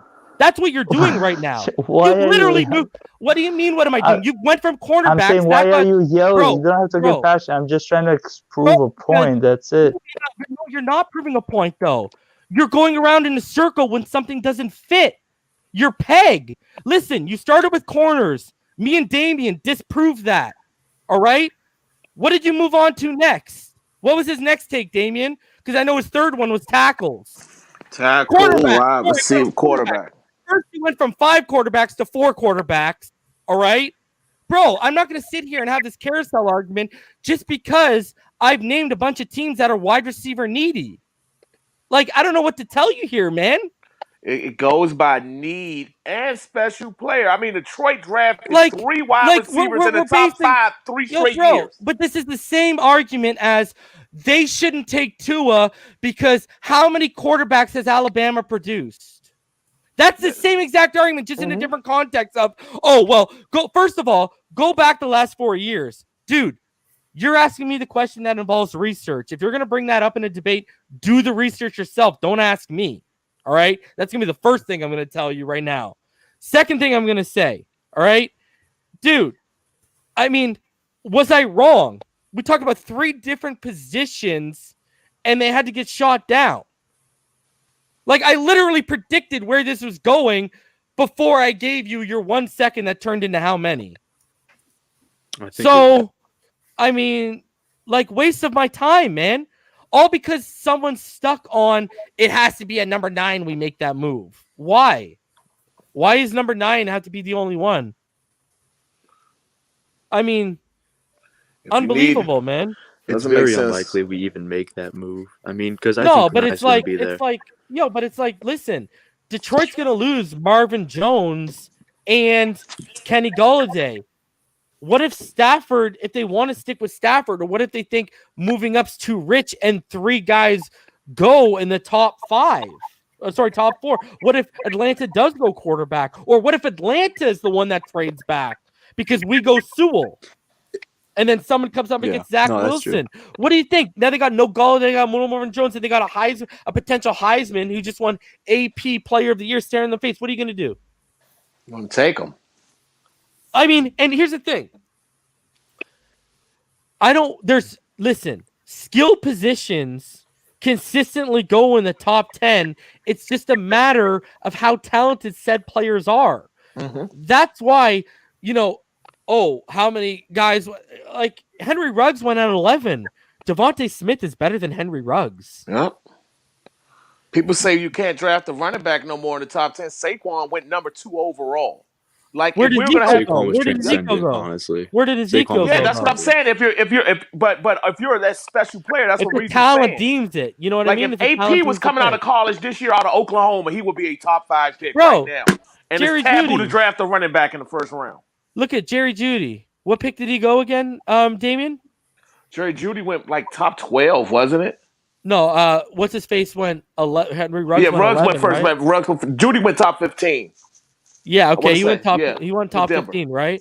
Yeah. Bro, both those receivers were there last year. Who led Alabama in receptions? In receiving yards and touchdowns. Devontae Smith, bro. All right. That's a very good point. Look at my profile, Devontae. But I want to ask you guys this. He looks good in the Dolphin uniform. He does look good in the Dolphin uniform. But I want to ask you guys this: how do you guys feel knowing that you could potentially have Curtis Samuel? Because Juju could kick rocks with 18. I know, yo, bro. That was a simulator. Don't go off that, brother. I don't think there's no way he's getting 18. I think he's getting between like 12 to 15-ish would be my guess. If you and there's also a personality concern with him and the whole dancing on logos thing. So that's gonna take some. He ain't getting. Yeah, he ain't getting 18. He's in the Kenny Stills thing. I'm irritated with Kenny Stills at the moment. And the whole. Did you hear what he said about the Bills game? And John. What did he say? No. What did he say? What did he say? Oh Hold on. Hold on a second. He was ragging all over the Dolphins and congratulating the Bills and all that. And there's been talks about the Bills like signing him in the offseason. He was ragging all over the Dolphins. Oh my God. I think he deleted some tweets, but I read this article on it and they screenshot the tweets. Bro, it was bad. I am not feeling Kenny Stills, dude. Yeah. I would love us to draft Javon Holland so he could just take his fucking head off. Yeah, that Jarvis Landry attitude is not going to be with Flo. But I wanted to know how you guys feel about Corey Linsley and potentially Curtis Samuel in the offseason. And then how do you feel going into the draft with that? How does that change the draft? I think Linsley's going to get re-signed because he's one of the best centers in the NFL. Curtis Samuel is possible. Yeah, Curtis Samuel's a good slot guy. I wouldn't mind Curtis Samuel because, still though, Devontae's a boundary guy more so it still wouldn't turn me off Devontae Smith. Oh, I'm still wanting Devontae. I'm just saying, realistic Curtis Samuel. Has Aaron Jones been re-signed yet? No, he's a free agent. He's a free agent. Oh, that's my personal favorite. If we dish out money for Aaron Jones, we could sacrifice one of the seconds to move up in the first. If we dish out money for Aaron Jones, but that means we don't get Najee. Somewhere right now, Pyromancer's crying. That's what we've been screaming about, brother. I love Najee. I think he is actually, in my opinion, one of the strongest contenders for the Heisman. He's not going to get it, but I love him. But if we dish out money for Aaron Jones, why not sacrifice a second and move up to get a player like Devontae or Jalen Waddle? What do you think about Trey Sermon's complete game to Najee? Y'all want to see something crazy? Do I have it still? You guys want to see something crazy? So me and Damien, we just were chopping it up earlier today and like, yo, let's do a mock or whatever. And look at the results we came out with. Dude, I just posted my mock. I just posted that same mock on Twitter. No, the shit that we had to go through with that mock. Dude, I got the same exact thing. That mock would never happen in real life. Yeah, never. I'll tell you why. Tell her why. So for Devontae Smith, we moved back to 10. We gave up the 18th, 81st, 186, a second, and a third to move up because they were asking stupid. Then we moved back up to 20. We give up pick 36, 185 in our first next year. Wow. Oh my God. Then Landon Dickerson, Jabril, and then we traded back up for Trey Sermon. I didn't trade back. We literally traded every draft pick next year except our 5th round draft pick. So that'll never happen. But just had to show you because we had some fun with that, joking around. But that's not likely. That'll never ever happen. I got lucky and got Devontae Smith in my draft. Oh yeah, it happens. That happens. Hey, can I answer Gridiron's question? It been burning my brain about the Washington football team thing. Oh yeah, I mentioned about Scary Terry the reason, but thinking about it, the only reason why I don't think that would never happen because Rivera is their GM also. He's an old school minded coach, and they're so set on defense, and running back and tight end. Yeah. They just need to plug a veteran QB in there. Yeah, Scary Terry's the truth. I'll be the first one to say it's very unlikely, but I love the idea of it. I love the idea of it. I said call him Scary Terry, bro. That's his nickname. No, that's his nickname. It's McLaurin F1, baby. All right, that's what it is. I think Scary Terry's badass. Yeah, but that's what they're giving. That's the same. That's the same nickname they gave the kid out of FSU that's coming out right now. The wide receiver, Terry Tomarian or whatever the hell his last name is. That's it. Well, They call him Scary Terry as well. Here, I'm gonna have to dip out in a second here, but before I go, reason I wanted to run a couple. I've been doing a little bit of scouting on my own. I by no means think I'm a professional, but I wanted to run a couple guys by you for mid rounds, 5th, 6th, possibly 3rd and 4th. But I found this one guy out of Western Kentucky, D'Angelo Malone, from an edge rusher standpoint. I think the kid is special, and I got to watch a lot of film on him. And first of all, it's like Conference USA, so it's good competition at all. But when I tell you his motor is insane, he has these long arms, no body fat. Like I'm jealous, but no homo though. But like, oh my God, he is like I just can't stop watching his film. Like he utilizes the swim move, and oh my God, he just gets through the. I can send you some film of his that I found, but let me tell you, I think the kid is special. I think we can get him in the 5th round, and we could even kick him out to outside linebacker because he's a little bit underweight for a edge rusher. But I think the kid is special. Then Richie Grant. I haven't checked him out. Richie Grant out of UCF for safety. If Paris Ford and Javon Holland are gone, I wouldn't mind Richie Grant. I've seen him. I've actually checked out Richie Grant. Yes. No, I didn't check out. What's it? Give me the name of that edgy player again. I haven't checked him out yet. D'Angelo Malone out of Western Kentucky. Hilltoppers. I actually on the left. The Hilltoppers. Yeah. If you go back on the last live stream for the Bills game, I left all the details in there in the comments. I'll check him out, man. I'll check him out. No, Appreciate for that. sure. I think the kid is special. And then there's one linebacker, Snowden from. Love him. Yeah. Oh my God. Love him, bro. He's a beast. I think we would be taking a tight end there instead, though. I think we'd be taking because I did a couple mocks, and every time he's there, Brevin Jordan is there, and I can't resist. Yeah. Lester asks, reason, what about Marvin Wilson from Florida State? I've been like that, and I've seen he's fallen to a lot of people. So, but yeah, the Snowden call was a good. I have checked him out. He's pretty good.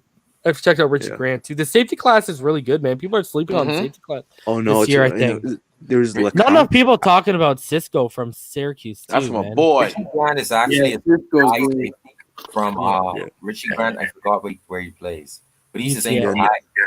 He's the same guy. And Nazarudine, everyone's sleeping on him, but he's more of a box guy, but he's a beast too, man. There's a lot of good safeties. And another thing, safeties in this group. We've kind of debunked that Flores is not that similar to New England, but New England likes to take these small school kids. So I don't know. I think it's something that I would watch out for, and I think the Dolphins might look into him a little bit. I look can't at confirm that at all, but who's the edge player? Tyshawn Render, remember? Yeah. We looked at Tyshawn Render. Yeah, and look at Belichick was all over him too, right? The thing is, I don't think D'Angelo Malone will make it to undrafted free agents. Yeah. There's a lot of safeties I like, man. But guys, we just hit the 2 hour and 5 minute mark, so you boys got to get it packing here because I got to get back to clipping up the all 22 and stuff. Damian, let's go through you. Let's start with final thoughts, brother. Go ahead.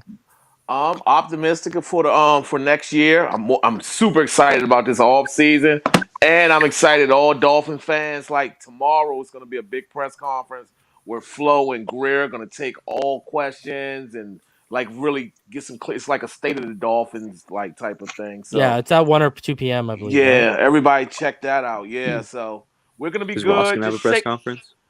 I don't know, Gridiron. I don't know. But like, let's just shake all these Tua haters off, man. Fins up. No. Powerhouse, let's hear your final thoughts, brother. Yeah, like Damien, I'm excited for the off season too. Can't wait. Fins up. Rhino, let's hear your thoughts, brother. Yeah, man, fins up. The hell with and I took care of that, what you were mentioning in the comments, by the way. Okay, bro. The hell with them. We're gonna have to deal with it, and a year and a half from now, they'll just fade away like dust. The hell with them. Yeah, they'll try and come on our side of the grass, bro. No, they will. And we're gonna say, keep that same. You know that shirt's about to come out. Keep that same Tua energy, bro. You gotta bring that one out. Yeah, it's coming. Todd, let's hear your final thoughts. Yeah, let's make sure we all remember this day so we can show them the receipt. Oh, I love it, buddy. And then Sharif, let's hear your final thoughts, buddy. I'm predicting right now, after I've seen these stats that you've been brought up, and this is just his first year, MVP candidate next year. What? Wow. I like it. Wow. Wow. Nice, Sharif. Wow. Sure, he's smoking that sage. That sage Syrah, bro. He's got that sage Syrah rolled up. God. Guys, so here's the deal. So I'll be back with ball game. Probably Wednesday, might be Thursday, but I'm gonna aim for Wednesday, guys. It's probably gonna be Wednesday, and we'll break down every single clip. And I'll probably be around 8:00 that night. If anything breaks tomorrow, I'll be back. And then Friday, I'm gonna be back. We're gonna do a season recap show. And then next week, that's when the content start, guys. So I got a couple things on deck. After we do this 201, I'm going to start working on my next film analysis video for you guys. And I think that my next film analysis video after this 201 is going to be Xavier Howard and why he's an all-pro, not just a Pro Bowler this year. That's probably going to be the first film analysis I'll do. And then also there's going to be free agency stuff starting next week on Inside the NFL. Obviously the draft stuff is going to keep going on, but the draft stuff is going to be around and we're going to keep talking about it, but it's going to be really, really heavy after free agency starts. All right. Cause we're going to know a lot more of the course of action. So next week it's going to begin. The content creator will separate himself from those who just want to talk in front of a mic. All right, guys. So until Wednesday night, y'all already know what time it is. Fins up all day, every day. And I will see you guys back on Wednesday. And the only reason it's Wednesday, guys, is because I literally have like over 63 or 64 plays to break down for you guys. So that's why give me till Wednesday. All right. So I'll see you guys Wednesday. Until then, fins up all day, every day, baby. King Tua. Fins up. Hey. Fins up.